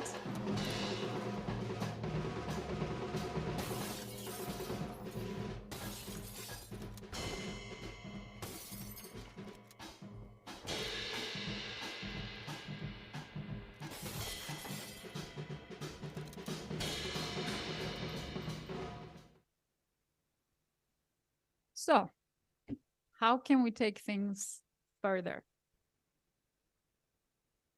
And here, first, I think we need to go back to basics. And I would like to apologize in advance to Stefan Mallarmé and then the composers I'm about to talk about for calling them basic. But to just share one very small quote that I think really emphasizes some of the things that I'm talking about today, is this single line from the symbolist poet, the 19th century French poet Stefan Mallarmé, on a letter to his friend, to depict not the thing, but the effect it produces. I find this line very, very important for the job that I do, for my work, artistic and creative work. And I hope I will be able to explain it to you why by the end of this talk. So when we talk about symbolism, in 1891, again, that's as ancient history, of course. Stefan Mallarmé defined symbolism as to name an object is to suppress 3/4 of the delight of the poem. And without reading the whole thing, but this part is, I feel, very important. It is the perfect use of this mystery that constitutes the symbol to evoke an object gradually in order to reveal a state of the soul.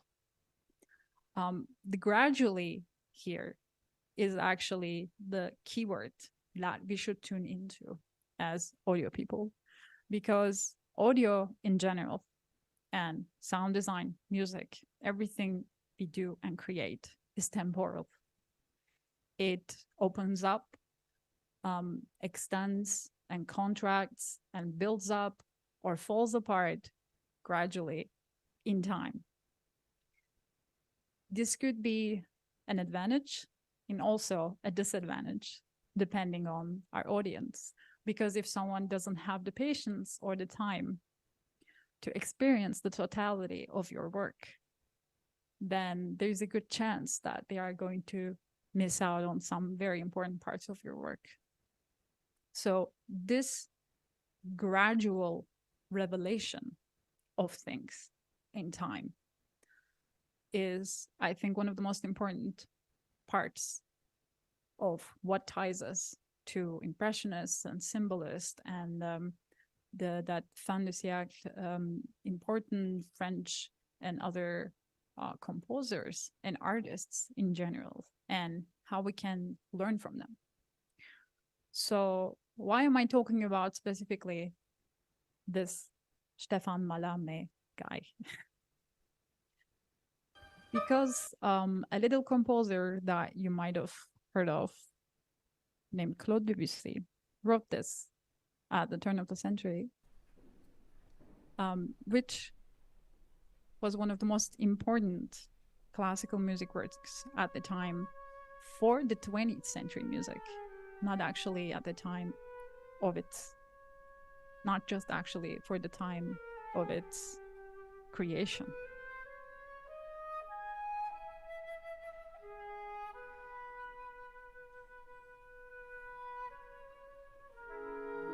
So the instrument we just heard was the flute, and some of the things that I am going to say or explain today might sound, again, basic to you, but I always come from the assumption that my audience doesn't always have the same knowledge or the esoteric information that I have. So I always try to include as much information as possible. So why does this flute matter to us, this melody matter to us? Because the name of this piece, which is based on a poem by Stéphane Mallarmé, is Prelude to the Afternoon of a Faun. And as some of you might know, a faun's main instrument in Greek mythology is a flute, faun flute. So this piece of classical music is important to us because in here, not only Debussy is doing something that has been done before, which is using an instrument to symbolize a character or a theme, but also he does it in such a way where the theme of this section is engulfed in chromaticism and uses a tritone interval, which is, you know, as we all know by now, it's the devil's interval, because the piece itself, the poem itself, is actually what is considered at the time a very sensual and very scandalous piece, where a faun is just enjoying himself and calling out the nymphs. So in here, what we should pay attention to is how Debussy not only uses a flute to signify the thing itself, but also the intervals, the different opportunities a music composition gives to him, the orchestration, the variations throughout this piece, that 14 or so minutes of music that never stops. The breaking of form, the breaking of almost stretching the tonality by staying on the chromatic side of things from time to time.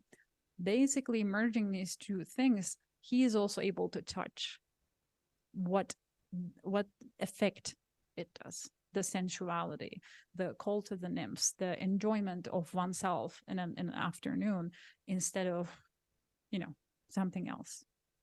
Why am I talking about Debussy all of a sudden in this presentation? Well, I am not the only person who cares about these composers, of course, because if you pay attention, there is so much that we can take from them and use it in our work.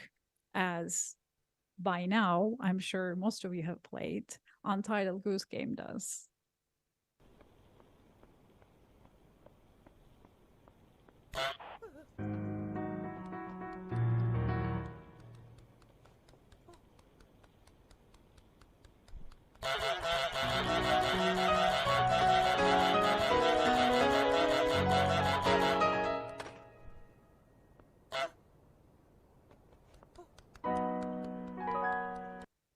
So this brilliant implementation actually is where I want to go next. Yes, Debussy wrote preludes, and they were performed again, and they were cut in stems. But the important point is how they were fed into the systems that was designed to reflect the interactivity, to the user experience, to what our audience experiences.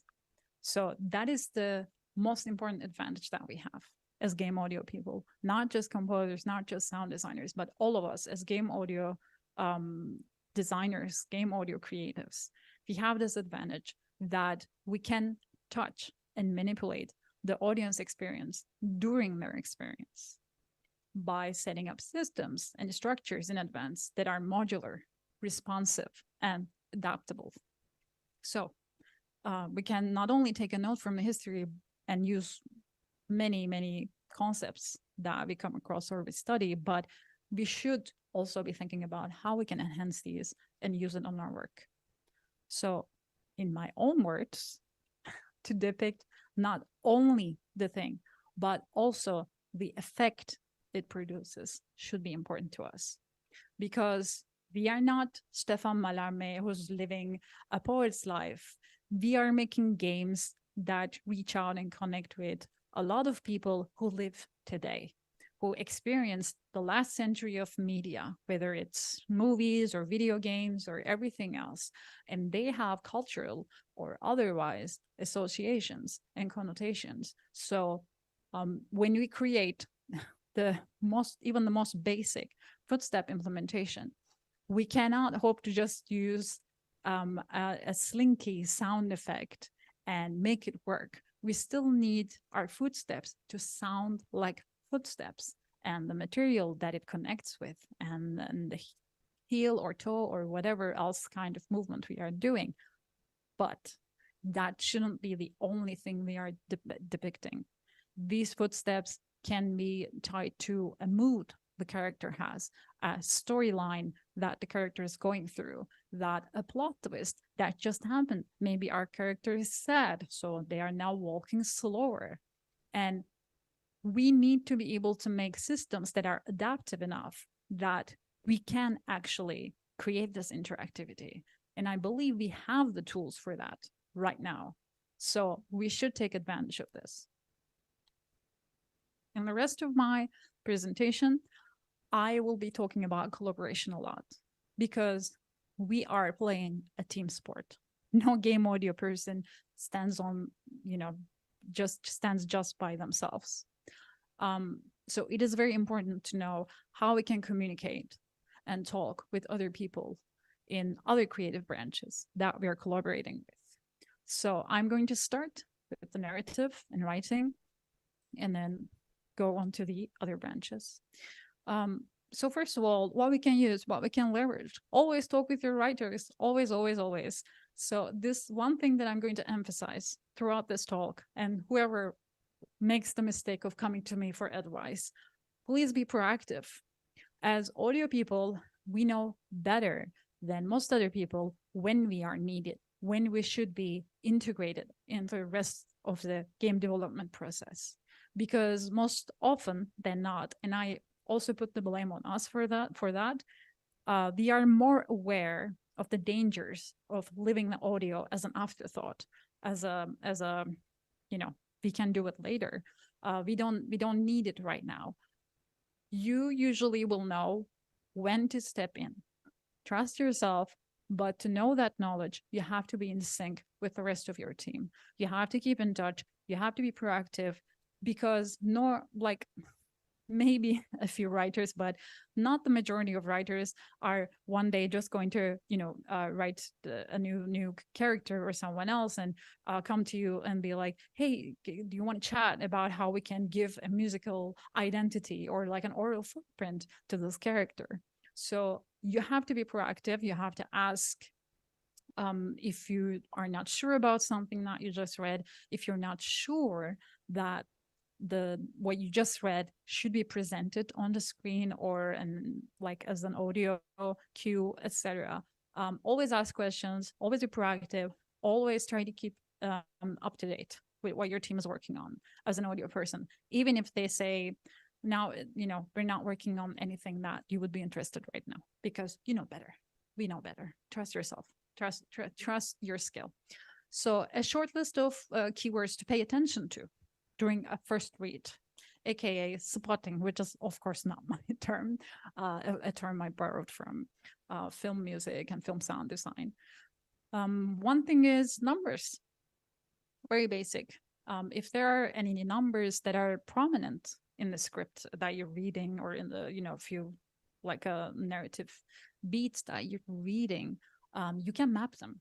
You can map them to, and again, as an audio systems designer, I do not just think in music, or I do not just think in sound design. So the things I'm talking about could be sound effects, ambient sound, and I'm going to give some concrete examples about this in a bit, or musical themes. Because I'm assuming if you're an audio designer, like an audio systems designer, as I like to call myself, or an audio director or a creative director, that kind of person, you are working with other composers, other sound designers, other audio professionals as well. So you can also raise up these ideas. It is important to give concrete examples of what we can map, which symbols we can use. And there is a lot we can borrow from other disciplines to make sure we are creating a cohesive whole.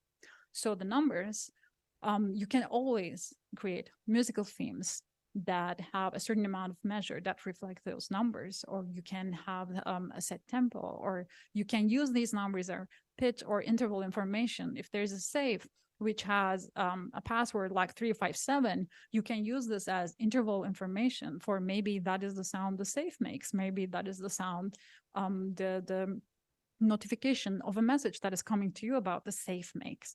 So try to see how you can use a number. Same with names. Names or overarching themes like love, or hate, or relationships like personal or interpersonal relationships. You can use musical cryptograms. You can use musical mirroring. You can use tone rows. You can use tone row reversals. And I'm aware that some of these concepts that I'm talking about, because I'm a musicologist, might not be super clear, but I will unfortunately not have the time to explain all of them, but I'm going to try to explain some of them. And the rest, I'm hoping you might Google, although Google also is terrible about giving correct resources these days. Just don't read anything that is written by AI and you will be good. And I'm also happy to recommend any resources to you about this as a certified musicologist. But yeah, let's talk about like names and the relationships. You can, let's say, about personal relationships, about the love relationship, that you can create a musical theme, or a musical, like a sound effect that has a key or has a certain amount of tones, and then you can mirror them. You can basically change. Mirroring is a hard concept to explain with my hands, but basically you can turn the intervals upside down on their head and create a new sound like this for someone who's related to this character, or someone who is important for the game in that moment in time. And same with musical palindromes. So I'm gonna quickly go to my first example, which is musical cryptograms. And yes, that is Bach. So musical cryptograms are, again, nothing new.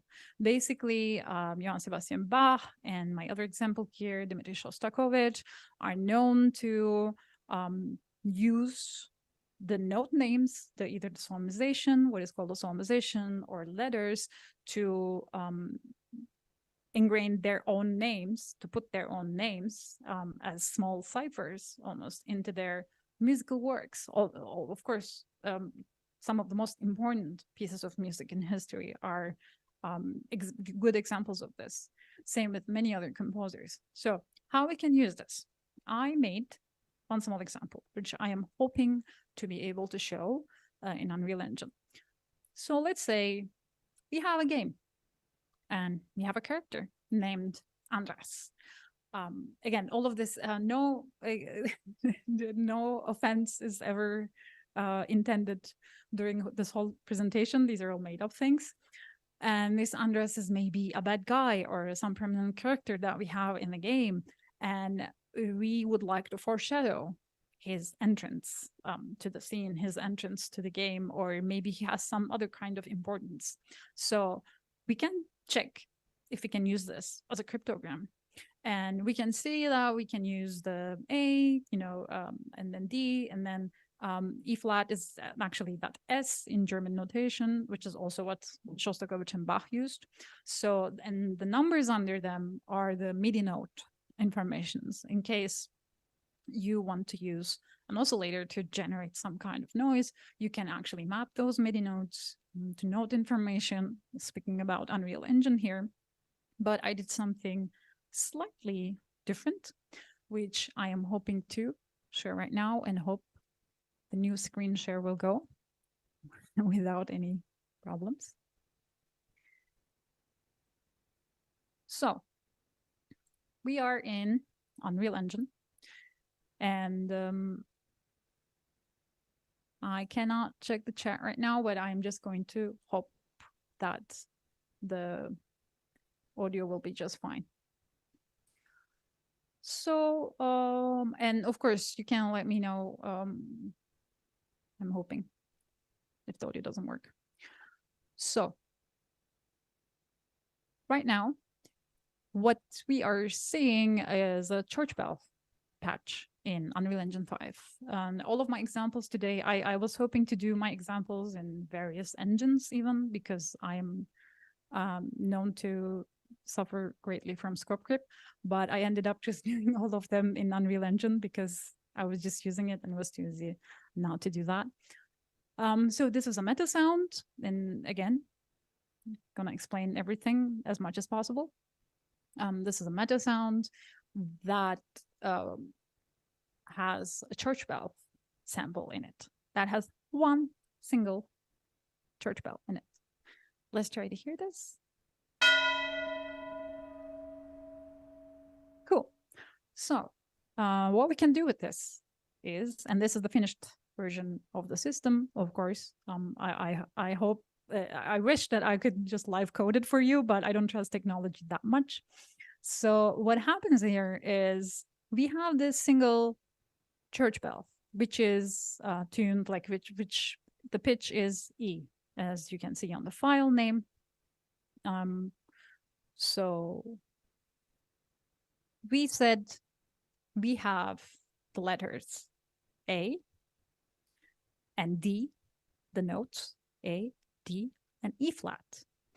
So I can imagine our main character, or, like our camera, anything else, enters a new city, enters a new town, and we hear church bells, but they are actually spelling this guy's name, as a cipher, because I don't know, that's what our narrative team said to us.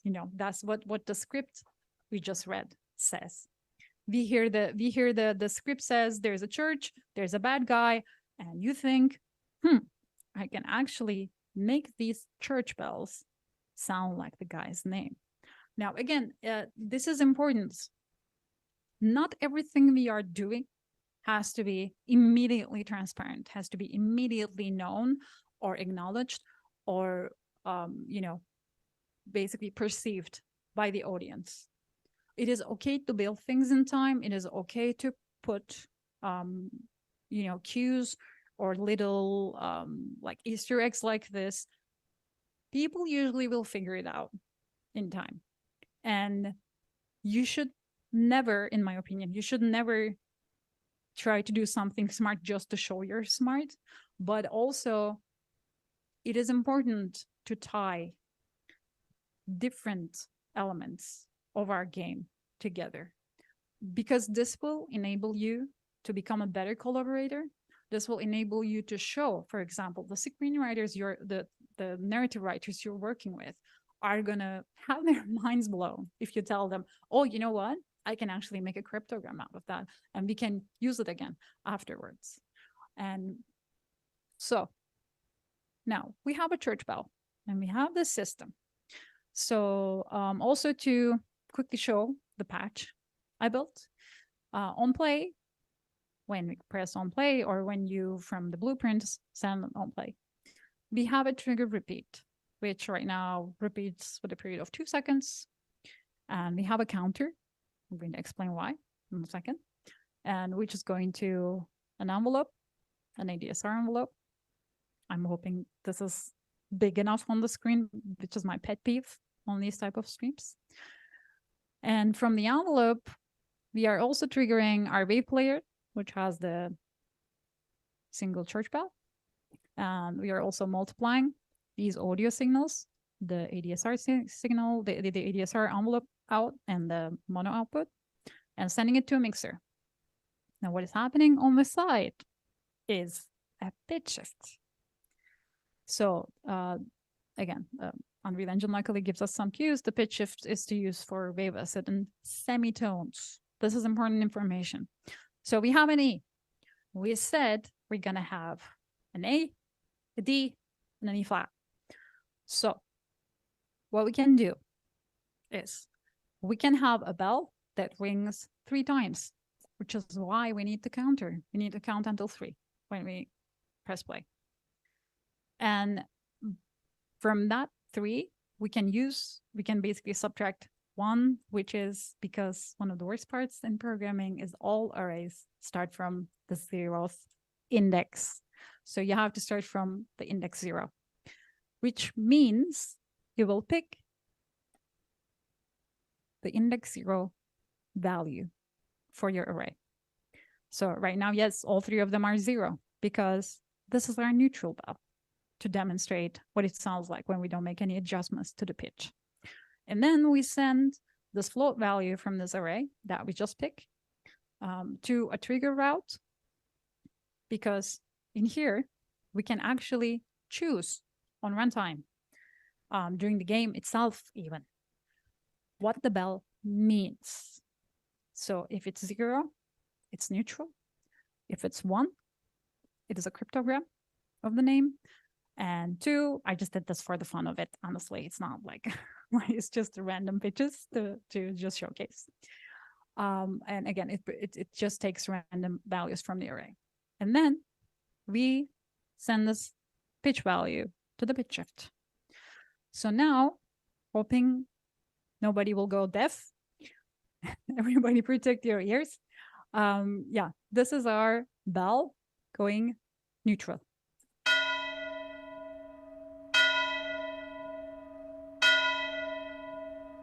And the best thing about parameterizing these values, even when you're prototyping these systems, you can change them right now. For example, maybe I want this bell to go like ring faster.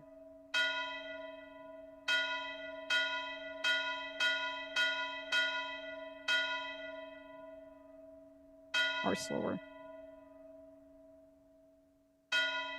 Really let that reverb ring out. So now we're gonna keep this around 2. And now let's try how it sounds when we switch to our cryptogram.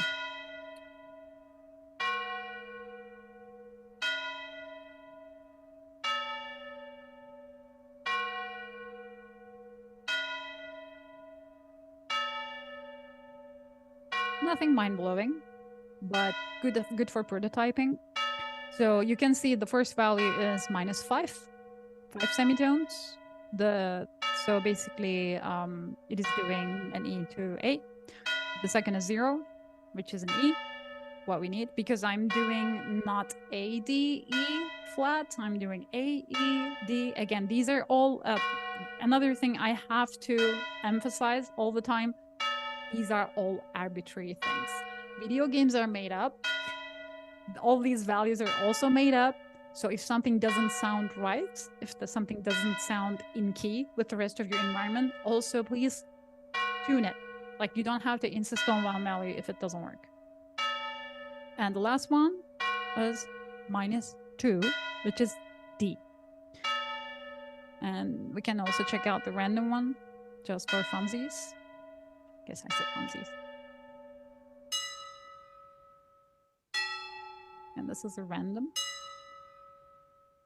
This takes anything out of these random values.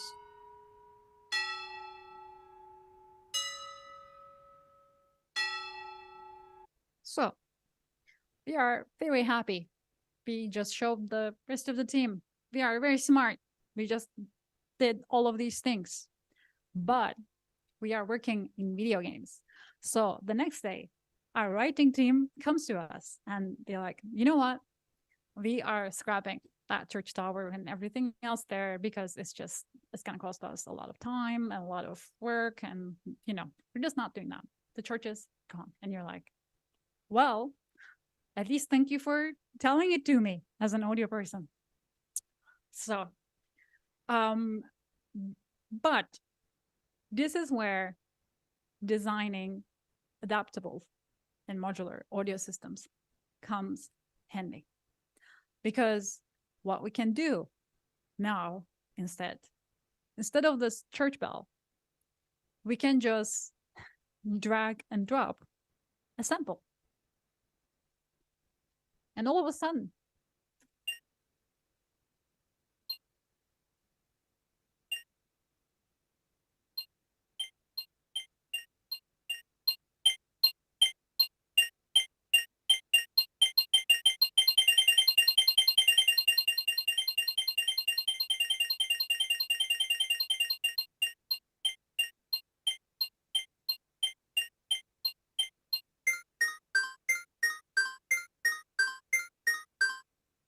we're saying, you know what? We can actually turn this guy's foreshadowing into a ringtone or an arcade machine or any other sound that you can use. That these pitch information that you just created is adaptable to any other sound that you want to use. Or maybe you just want to do procedural sound design with the oscillators in Unreal Engine or any other type of creation that you have. You can use this structure that you just created. And this is why thinking in systems, thinking in audio systems will always help you in the long term, aside from showing that you're smart. So let's go back to the presentation, which I'm also hoping to be smart enough for Zoom. Okay. So what's next? Visual design. By visual design, I mean anything that has to do with it. Concept art, environment art, character art, everything, all kinds of art, everything visual, UI, anything you can think about goes into this. What can we use? What can we leverage? And again, important notes. Stay up to date with your art department. Be proactive. Again, read, analyze, progresses they share. If you don't have the language for it, still ask questions. I bet you, like, more often than not, people are happy to talk about their process. I mean, we're all artists. We love to talk about how good we are at what we do. Okay, just everybody is like this. So trust it. People love it. Just go, oh my God, I love your work. Can you tell me what this actually means? Like, does this mean anything important? Who's your inspiration, etc. It will help you, because what can happen? You can ask a concept artist, hey, this is really cool. Where, like, how come you came up with this? And then they might tell you, oh, I actually really love this game or this reference or this artist. Then you might actually tie into that reference by going to that movie or going to that game and listen to it and see who composed the music for it, who did the sound design for it. It is important to create and have a cohesive experience, because the work of art that we are creating is a cohesive experience. It is important. So what can we use when what should we pay attention to when we take a first look at a piece of concept art? Anything. Symbols, logos, murals, graffiti, anything. You can actually map logos and any other kind of symbols to pitch information, to interval information, again, to musical cryptograms.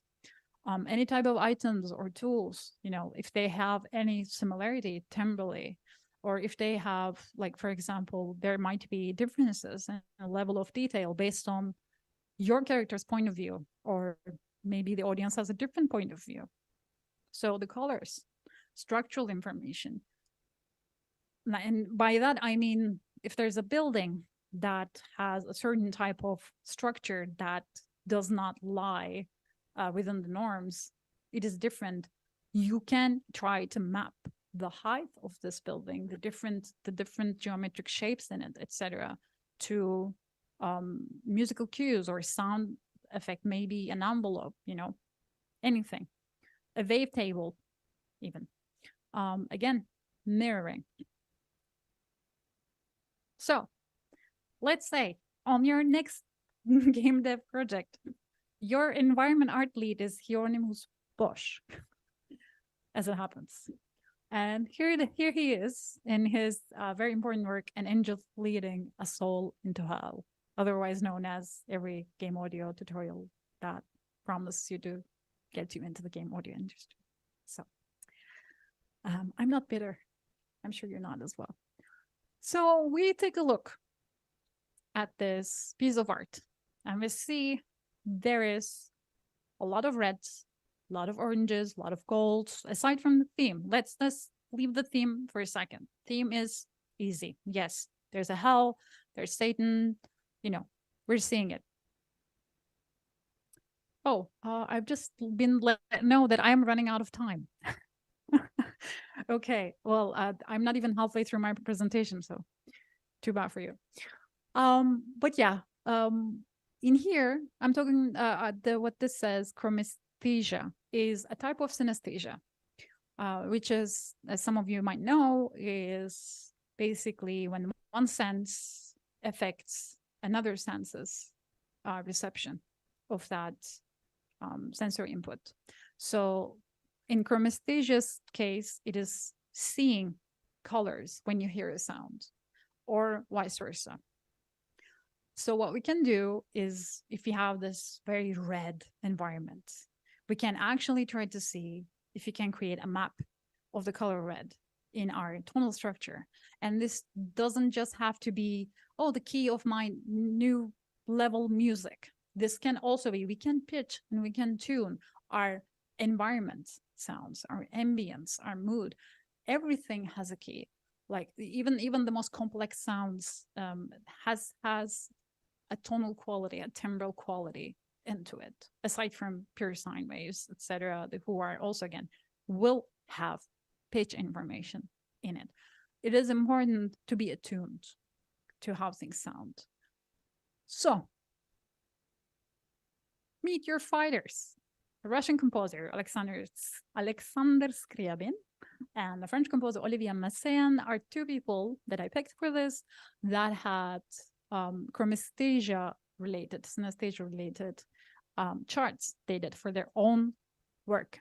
In Scriabin's case, which what I chose because it was easier to do, as you can see, the color to note equivalence, which is from his work Clavier Lumière, which you can listen, I highly recommend, and also his, I think his tone poem, Prometheus. And here's Olivier Messiaen, who also talked to the birds and had great birdsong compositions.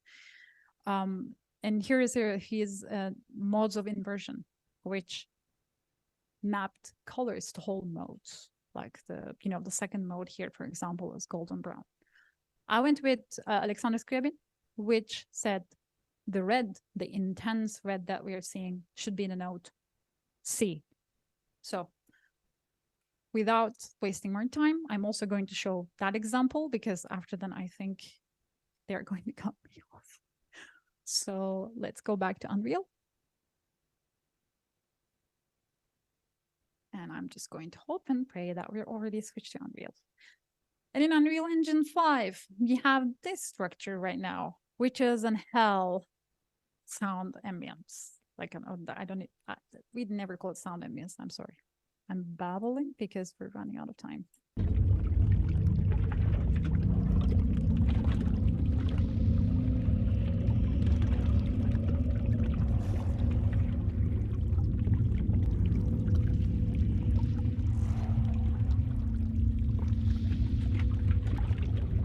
So to go through it very shortly. For example, this asset, which I think I got it from a Strata library, like a Boom library drone. This drone was originally in A.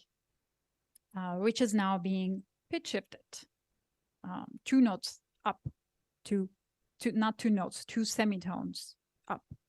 And more importantly, I'm using this envelope to make sure this pitch shift happens in 3 seconds, because basically it reaches the sustain level of 2, which adds 2 to the pitch shift, which if you're not into Unreal Engine meta sounds, I know this is too nerdy, but yeah, I'm telling the truth, I'm not lying. So, and I'm also doing the same thing for lava bubbling, which luckily for us already had a pitch of C. By the way, you can try, like if you're not hearing it yourself, or if you cannot figure it out yourself, you can always also use on Reaper. Like Reaper has a sampler, and other, like in the media bay, you can always try to see the pitch of a sound before you incorporate it into something. And last but not least, we have, like, this is a meta sound patch that I built. It's basically just picks a random sound from an array and plays it, and it's some mono samples.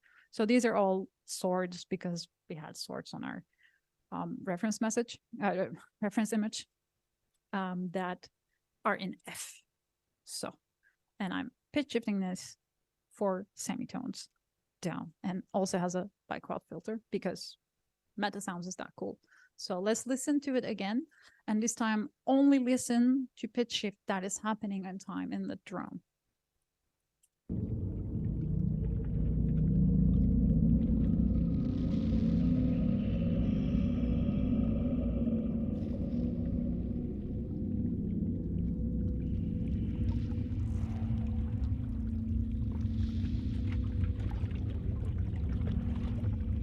You can also time the trigger of these samples, like one-shot samples. You can put minimum maximum time and randomly trigger this, and all of these values can be parameterized and triggered from blueprints. So I am going to go back to my presentation and hope I will not be cut off. So I think I'm gonna have to, yeah, this was a very small, another example that I showed, another visual design example. These are all terrible looking logos, which are generated by AI. That's also why it's terrible for a bad guy. And you can also map these logos because guess what? People already done very similar things. This is like a graphic notation examples from the 90s, 70s, or 60s you can find. And last but not least, I cannot believe I left the most important one to the last minute, so we're probably not going to have the time for this. But of course, animation and interaction is one of the most important parts of game audio, and how to get them connected to each other. So I'm just going to talk. 2 minutes to Q&A. Thank you. Yeah, thank you. So, all right, then I'm not going to show the Unreal Engine sample in this case, but I'm just going to give just a short summaries of this. Speed of your player, or velocity, you know, anything. You can always map to pitch shifting, playback speeds, and musical or SFX tempo. Your SFX, your sound effects, your music always also have like a beat, unless on times that you don't want it to have it when it's a drone. But most often than not, you can match that to the speed of your player. Same with animation sync, rhythmic equivalence. For example, if you have a character that suddenly started to go limp, you can give them musical theme or like a rhythmic structure that is odd meter instead of even metered. So an acoustic impact to signal mood, and this was my example with a door. You can use a door opening for so many things, and one of those things is to show a mood. If your character just get bad news or about to go into a fight, etc., you can open the door slowly, you can open the door faster, you can slam the door, you don't maybe close it because you're absent-minded. These are all things that you can put on it. And now I'm going to quickly go through it. Yeah, we're not doing this. Summary.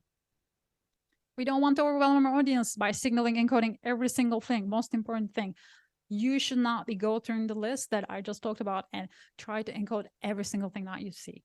Like, it is important, like moderation in everything is important, and contrast is your friend. If everything has the same amount of importance, nothing is important. You have to pick and choose carefully what you want to have more detail or more importance. And this is one of the reasons you have your job. This is also your job to figure this out with the rest of your team. Number 3 is one of the things that always gets me job. Read the manual. Read the manual. Do the work. Be proactive. And more importantly, have fun. Always have fun. Thank you so much to everybody for giving me the time. And I'm sorry for running off. And I'm open to questions now. Thank you, everybody.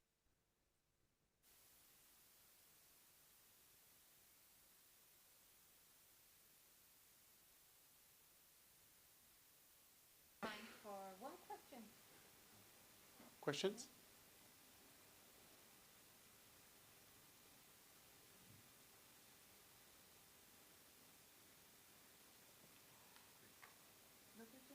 I guess we don't have any questions, but thank you very much, Perak. Yeah, thank you very much again. And I wish we could have heard your whole presentation, but you will be around for the next panel as well right after the break, which will be 5 minutes, right? 5-minute break, and then we'll be back here for the last panel. Thank you.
Okay, yeah, I'm on. Okay, we'll start by handing out the 3 last chaotic eyeballs. So, yeah, Fabian Stordalen, are you here? No, I'm sorry. Einar Balderheim. Oh, you should have stayed longer. Simon Poole. Yay.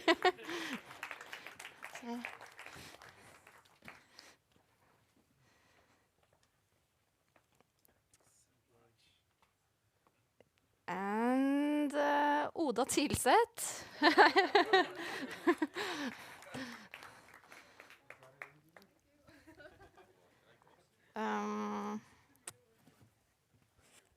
Benedikte Christiansen. Ja, kult.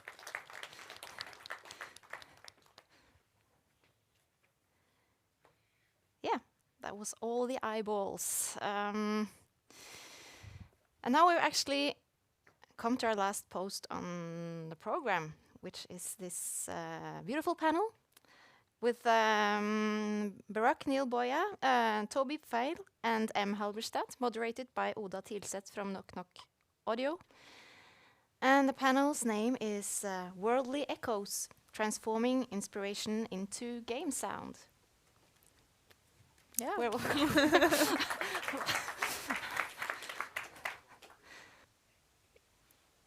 Do we have Barack anywhere? I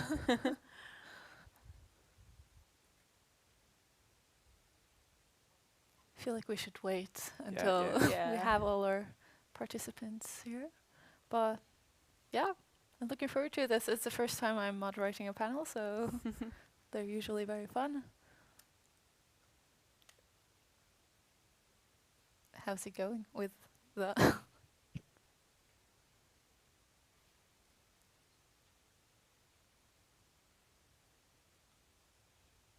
Well, what do you think of the conference so far? It's been pretty good, I think. Yeah, amazing.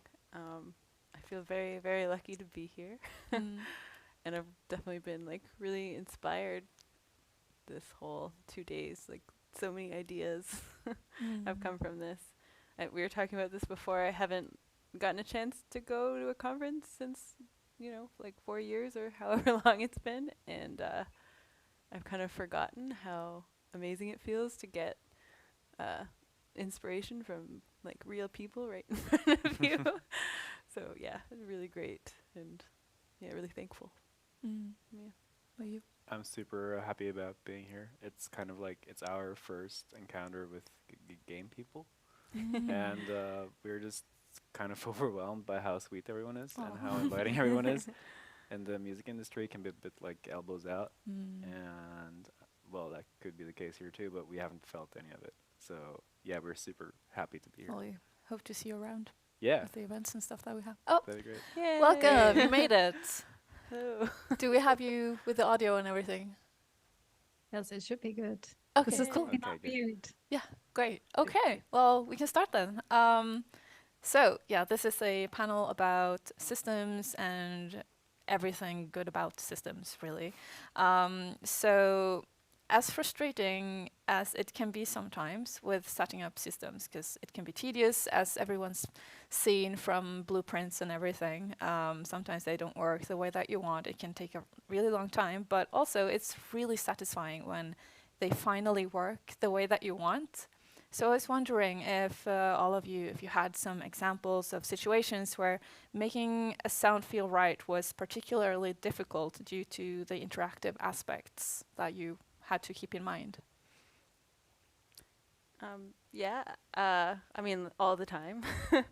I always find physics impacts particularly difficult because it's like they have a mind of their own, and it takes a long time to be able to like figure out what the velocity is from the game and translate that to your different intensity recordings, or even just like pitch parameters, volume parameters, and often there's a lot of props and you have to test each one separately, and then you also have to test it on each different surface, and you have to make sure it matches with the Foley, the footsteps. So there's always a lot going on there, and a lot to be like holding in your mind at one time. Yeah, for sure. What about you? I was actually, it was fun to see your subtractive audio process when choosing samples, because that's a lot how I work as well. Like, if I have some kind of action or some kind of visual cue that I want to map to a sound, it's just like watching that on repeat and just like taking away samples that don't work, and then you kind of end up with something usually, right? Yeah. So for me, it's really just about like having enough samples to work with, and then yeah, seeing which one works the best. And then if it ends up not working, then you find something else later on. Yeah. Yeah. Barak, what about you? I don't know where to look at you, but Yeah, hopefully everything is working. So in my case, there were times where I realized that I was always thinking about the first person, or basically like about the physics of the thing or the interaction of the systems based on what kind of games I play, more often than not. So if I'm working on a game that is not like in the usual like a genre of the games that I'm playing, I sometimes falter about, wait, what should I map to what next? So that was my biggest challenge working with interactive audio, I think, and not biggest challenge, okay, that's being dramatic, but one of the big challenges, everybody know the biggest challenge is getting paid on time. So, but yeah, basically, if I'm like, for example, I play a lot of action adventure games, first person or third person games. So if I am working on an isometric game, or if I'm working on some kind of more RPG or other styles, sometimes I over design systems for actions that are not going to be there with either animation or visual cues, because that's just not how the game works. So that was an important, again, adaptation process for me. I think that's the issue that I can think of right now. yeah, absolutely agree. And yeah, especially about the impact sounds. That's always, I always want to make them feel really good, but it's so hard. And then whenever I encounter a game where they did have the time and resources to give that area a lot of love, I just appreciate it so much. Like unpacking. Yeah, absolutely good. Yeah. So building off of that, do you have any examples of times when the result made you feel particularly good about your own work? Who wants to? You go ahead. That's what we live for, right? When that happens. I think in my own work and things I've done, like my favorite or most satisfying results is always when there's some kind of correlation between what I see and what I hear, and it kind of just goes, it goes together in a way that's more than the sum of the parts. So I always try to be open for that and look for that. And so specifically, for instance, I worked on like this weird VR experience where a lot of the things you experienced in VR were actually mapped to stems in like a linear audio track. And that was really cool to work with, because we designed like in a system where like any sound could be mapped to like 100 different parameters in Unreal, and we got to try them all out. Like, okay, let's map this bass to like the sun position and just like crazy stuff like that. And although a lot of them were like really useless, I think like some really weird ones happened to be like really pleasing and nice. And like, for instance, we had this weird like pad sound that would lift all the rocks just like really slowly, like zero gravity space, and that just felt really satisfying and like trippy and weird in just like the perfect way. That sounds beautiful. Yeah. What about you? Yeah, I totally feel that about like that's like the best part about doing this, and like when you get it right, that feeling you get is very rewarding. I think on the same topic of the physics objects and like how that can be challenging, it is very satisfying when you get it right. Like, especially I find when you find ways to cheat and it works. So like in previous games, like in an Untitled Goose game, I recorded like all the objects on all the surfaces, which they also did an unpacking, and they had even more props in there. But it was a lot of work, like too much work. And so on the next game I was working on, where there was a lot of props, I spent a lot of time grouping sounds into different categories of materials, and then also recorded very general physics sounds and layered them together. And it was like incredibly satisfying to hear it work almost, I feel like it was almost as well as the actual objects. Yeah, it was really fun to like, I don't know, when you like find a shortcut like that, it feels like you're winning. Yeah, when you get to the point where you can be kind of modular with all the different sounds that you already have in the project. Yeah, It's exactly. a good point, yeah. Yeah. What about you, Barak? Yeah, I mean, to begin with, I'm never happy with my work. But I think for me, the best feeling is when someone comments on how good the spatialization feels. Like I'm kind of obsessed with spatializing things correctly, like the overall mix of the game, but also with ambiences where the mix of 3D and 2D objects and the spatialize in space. So I try to pay a special attention to that. And yeah, I think mostly on those moments when I listen to it and it sounds right within the game world, like that is when I feel, oh, I might onto something. I'm doing something right. So definitely that. Yeah, spatialization is also something you can tweak and tweak and tweak forever, depending on what it is. Yeah.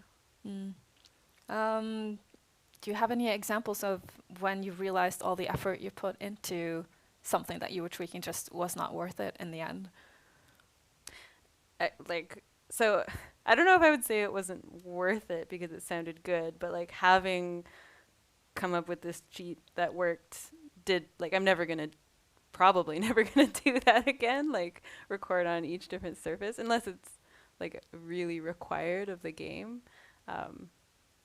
Yeah. Just ended up changing your approach to yeah, different exactly. new projects. I think a lot of this job is kind of like about like learning from yourself as you go and finding ways to be more efficient, which isn't really something we like to think of as creative people, but it's pretty necessary as well. So yeah, that's what I would say. I agree.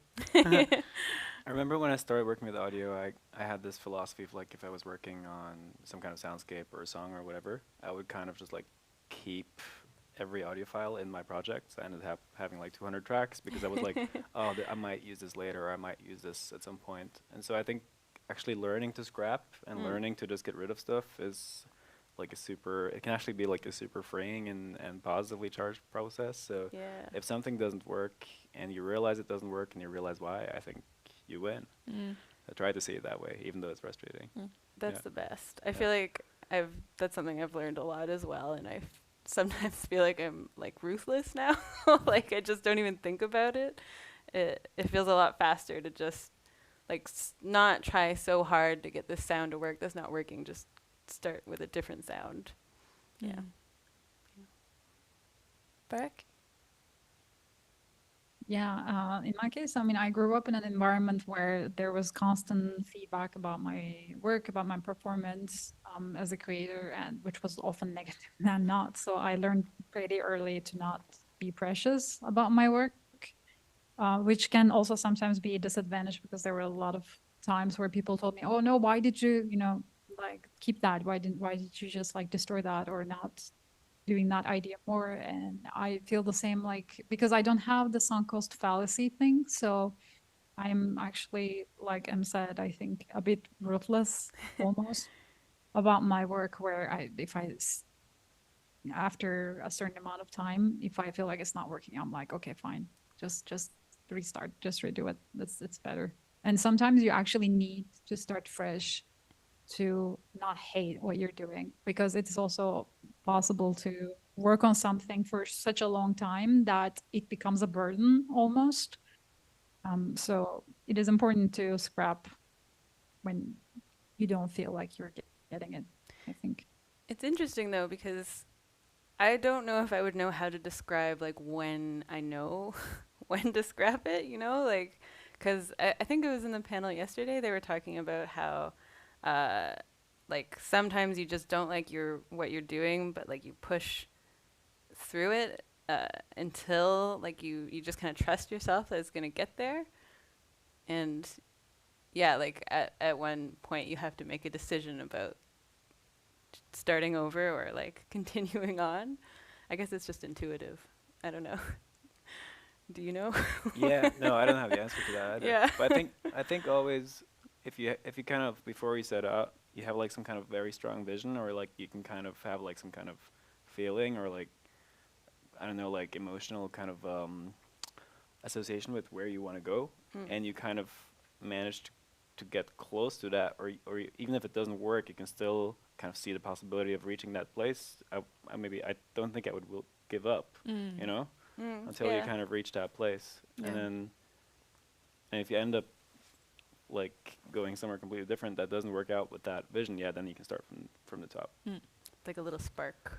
Yeah. Yeah. Yeah. Yeah, very, very, very good points. I guess we move on to the next one. Sorry, Oda.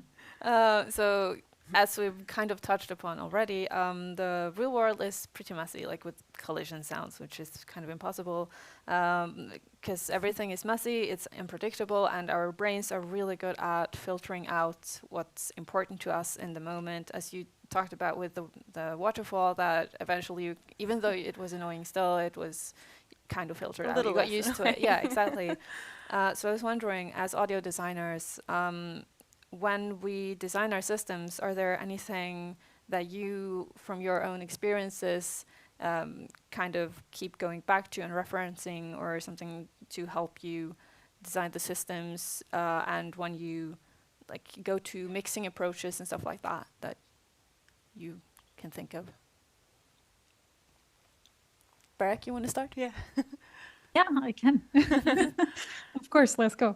Yeah, so in my case, I almost always listen with my eyes closed more often than not. If I'm, if I'm at that point, not like prototyping and stuff, but listening to, again, this has to do with like mixing and spatialization and all kinds of things for me, like basically the whole acoustic environment.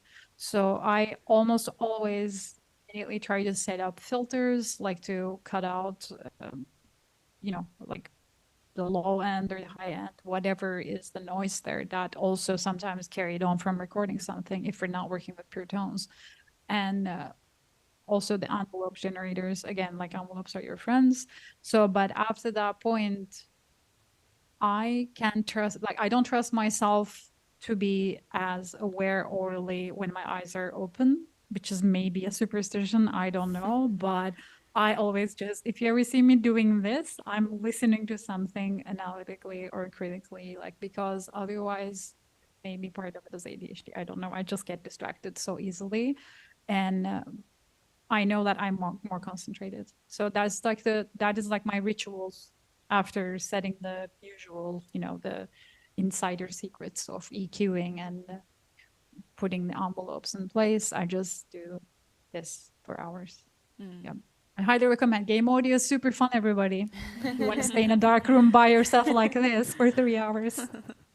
I think there's something to that, because I do that too, and I think it's something about dissociating from your work and what you know, and just hearing it with like fresh ears. And yeah, I mean, that's like basically, it's a pretty broad summary of my process with mixing, but it's just all about taking a step back. And I try not to get too stuck on technicalities. Like I'll do different kinds of mix passes. So like one will be more technical and like going through each sound and making sure they have the right settings, and like testing them out individually, and then another kind of pass is like listening to the whole thing as a whole, like a big picture.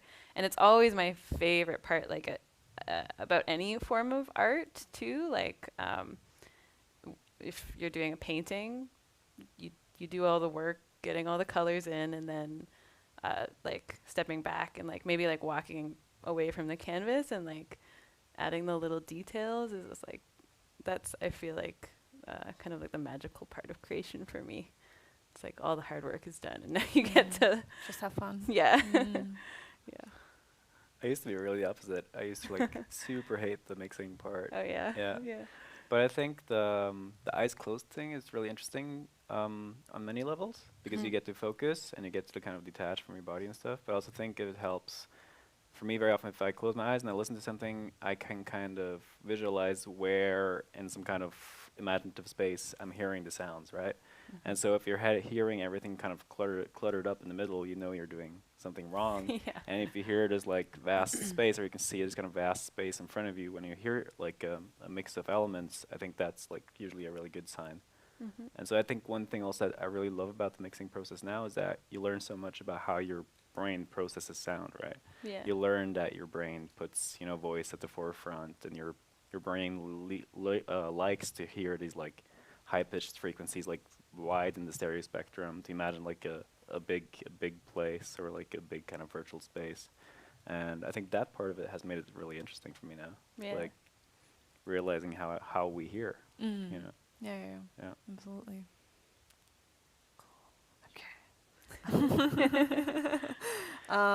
Is there anything that you've all heard in the real world that has directly inspired you to change or add something to a project, or even just remove it? Yes. Yes. I mean, like in general, that's kind of my process. Like I often will walk around my house, opening cupboards, opening the fridge, and like picking things up and listening to them.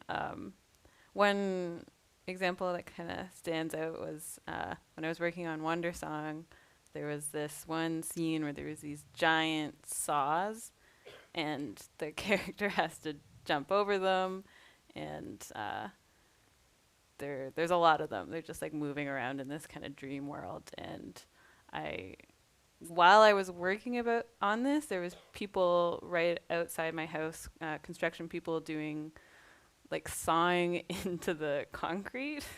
And I got really excited because I was like, this is great. It's a saw. It's like a giant saw. This is exactly what's in the game. And I recorded it and like listened to it, and it just sounded so horrible, like the most horrible sound I've ever heard.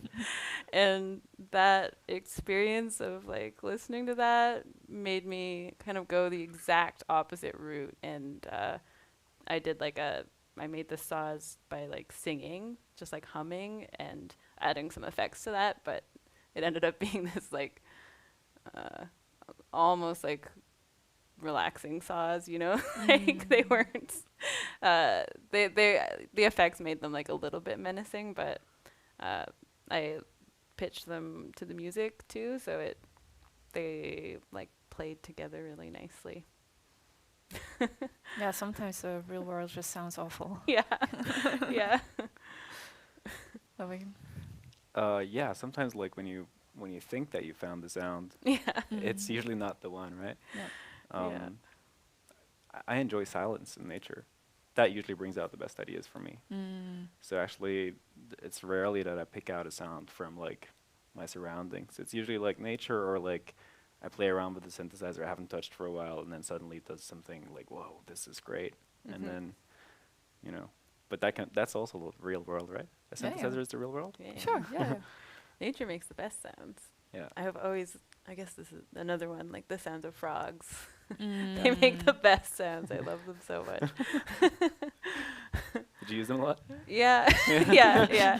I like to use them for like alien ambiences and that kind of thing. If you stretch them and pitch them down a lot, they Yeah, they sound great. Maybe they are aliens in the first Yeah, place. I mean, they kind of seem like it, right? Yeah. Eric?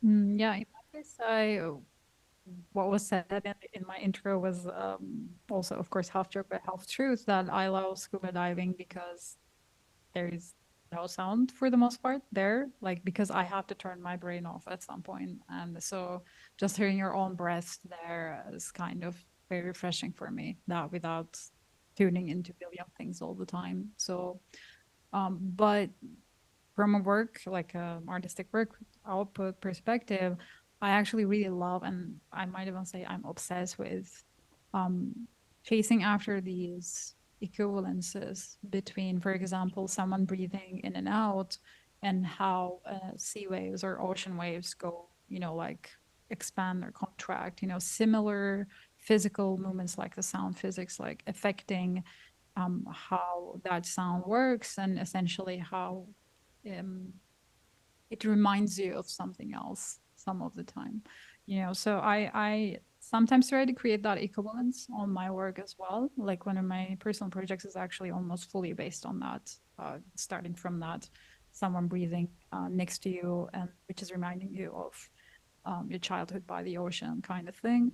So I mean, I guess that's also part of what, like, because my brain works like that. I associate everything with a certain type of sound. So it's definitely in my work, but more often than not, I don't think it is as conscious as I can talk about it to detail. So I love that. And I also think it's funny or interesting and great that all three of us are, like, we really love silence. Just like, given that we create sound, it's there like, is something to that. yeah. I think maybe someone Yeah. should research this. I don't know. There's one thing I love in like I'm kind of obsessed with like North Indian Hindustani classical music, and there's one thing I love about some of that, the basic philosophy around that music, and that is that all sound kind of already exists, as if in the white noise spectrum, all sounds are already abundantly around us, and when you make music, it's not like you're adding to silence, but it's just like you're subtracting from the everythingness and like picking out what you need or what you want to emphasize. I think that way of thinking is really beautiful. Yeah, I agree. I often feel like anytime I get like a compliment on my work, I'm kind of like, oh, thank you. But also in my head, I'm like, well, like, I often feel that all I'm doing is taking sounds that already exist from the world and like putting them to something, which is great. But also I always have this feeling that like anyone can do that if they focus on it, and like it, just that everything exists, and it's just about like listening for it and like paying attention to it. Yeah, exactly. How are we on time? 5 minutes. Okay, nice. Should we keep going with this tangent, or? We can move on as you Are there any particular things from the real world that you would really like to try replicate with a system someday? You look like I think like, I mean, a lot of people are obsessed about this, but like the sound of space. What does that sound like? Yeah. Yeah. Do you have any ideas on how you would approach it? I have no idea. No. Yeah. Yeah, I love designing sounds that don't exist, or that we don't know what they are, just like imagination sounds. Yeah. Yeah. Or like those like deep sea creatures. Like those recordings are usually like very noisy, and just like you kind of, I don't know, you hear the submarine more than you hear what's happening there. But I would love to just create systems that kind of replicate how we imagine that space to sound. I don't know. Deep sea is interesting. Yeah. Yeah. Barak? I love the little. You're right there. Sorry. Yeah, for me, again, the idea I just talked about on the previous question, I am kind of obsessed with trying to recreate and manipulate the things in motion, like waves or breathing, like the things that sound when they are in motion. Because again, this has to do with one of the points in my talk as well, how music is temporal and how it always has like some gradual shape that is basically it exists in time, not just in one point in time, but exists in time for a certain amount of duration and stuff. So I am always trying to duplicate this in the systems, like trying to make kind of like a breathing system that can also serve as like how the waves move. So this also leads me to like obviously a lot of nerdy research about the physics of the things. But yeah, that's usually what I try to replicate. How sounds accompany things that move, or sound itself moves in time. And can we recreate that? Can we manipulate that somehow in our medium?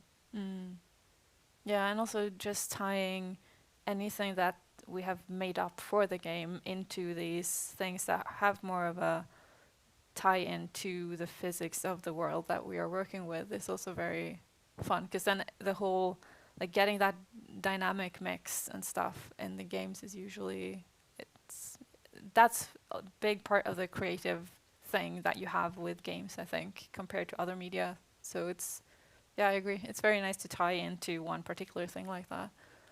Yeah, that's what I was thinking about a lot with the acoustic ecology talk. I just like had never considered doing it to that degree, and I really want to try it now.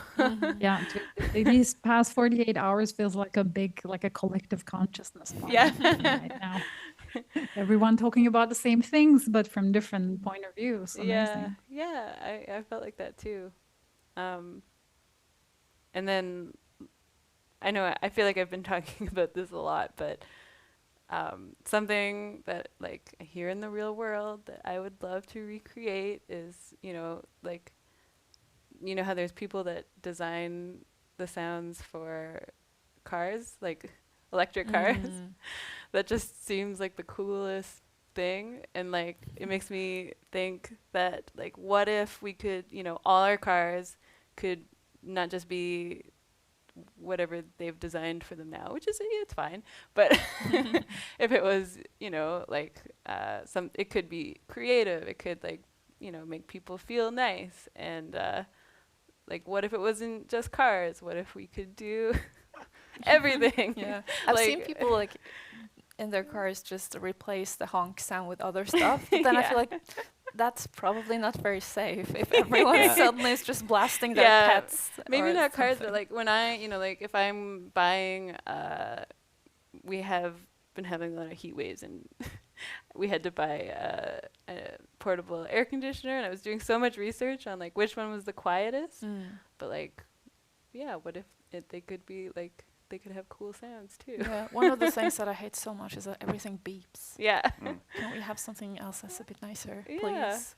yeah. I feel like there would be demand for that. Yeah, I think so too. Imagine Just the beep sounds very luxurious. Like my washing machine is literally singing Schubert when it stops, when it finishes the program. I don't know who thought of this, but they were just like, we should just encode Schubert into this, and it's just amazing. I don't know what to do. Like I don't know what to do about my washing machine. So. Would you live in the house where everything sounds like frogs? Yes. You would? That would be amazing. Yeah. Would you not? Of course I would. Yeah. It's great. Yeah, I think we have to end on that note. So yeah, House of Frogs. Thank you so much for joining us here, and thanks to Gain and the GACO committee for making all of this. It's been an amazing 2 days. Thank you. Yeah, thank you. I think we got time for like one quick question. Frederick has one, I guess. Yeah, we got one from chat from Rob Bridget. He asks, what would you like / hope the future of game audio will look like? Um, I think to be more incorporated, like I think we're getting a lot better with like game developers being proactive and using sound more in the beginning to like base their stories and mechanics off of, and I'd just like to see that keep going and like yeah, just for everyone to be working together more and less siloed off, which is how sometimes it feels like. But I do think it takes like effort from us as sound designers and composers and everything to like show everyone like how it is when you're like doing that and how much like better it can be. But yeah. Yeah. Yeah, I agree, and also that there is more time and budget allocated for accessibility options for audio, like you had with Chicory, with the misophonia stuff. Yeah. Yeah. More stuff like that, I think, would be nice to see. Yeah, totally. Yeah. Yeah, I really liked how for this conference, like reading about how it's like not just for sound designers, and yeah, I hope that there's game developers listening too. That. Anyone else have anything to share on the topic before we have to sign off?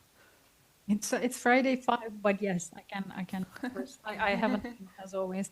One is definitely like Em said, less isolation, because it is, of course, it's detrimental as artists, you know, as creatives, but also detrimental to the games that we are doing. Like, so I'm trying to be as proactive as possible to always raise concerns and always try to raise the point that audio matters.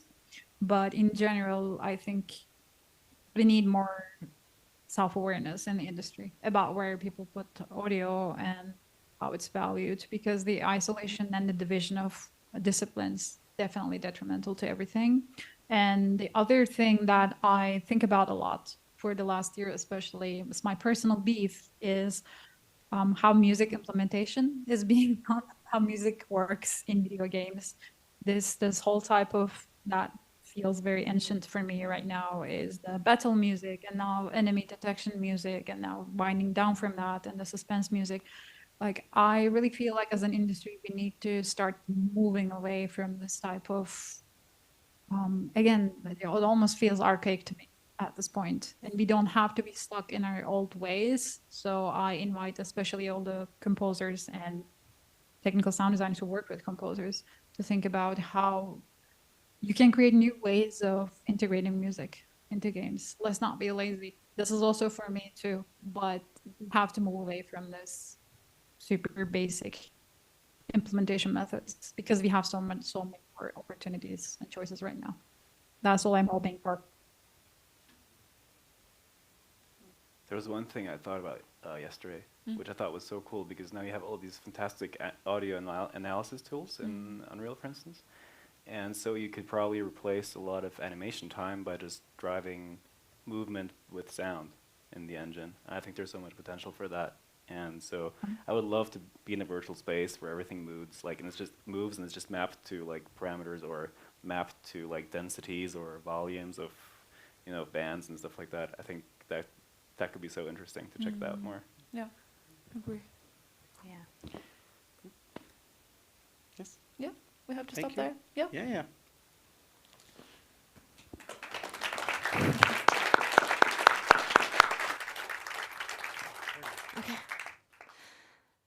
Okay, we reached the end of the conference. Thank you so much. I've been doing some notes during these 2 days to sum up the topic adapt, but I'll spare you my observations and half philosophical reflections and go straight to the thank you lists, because someone's coming after us.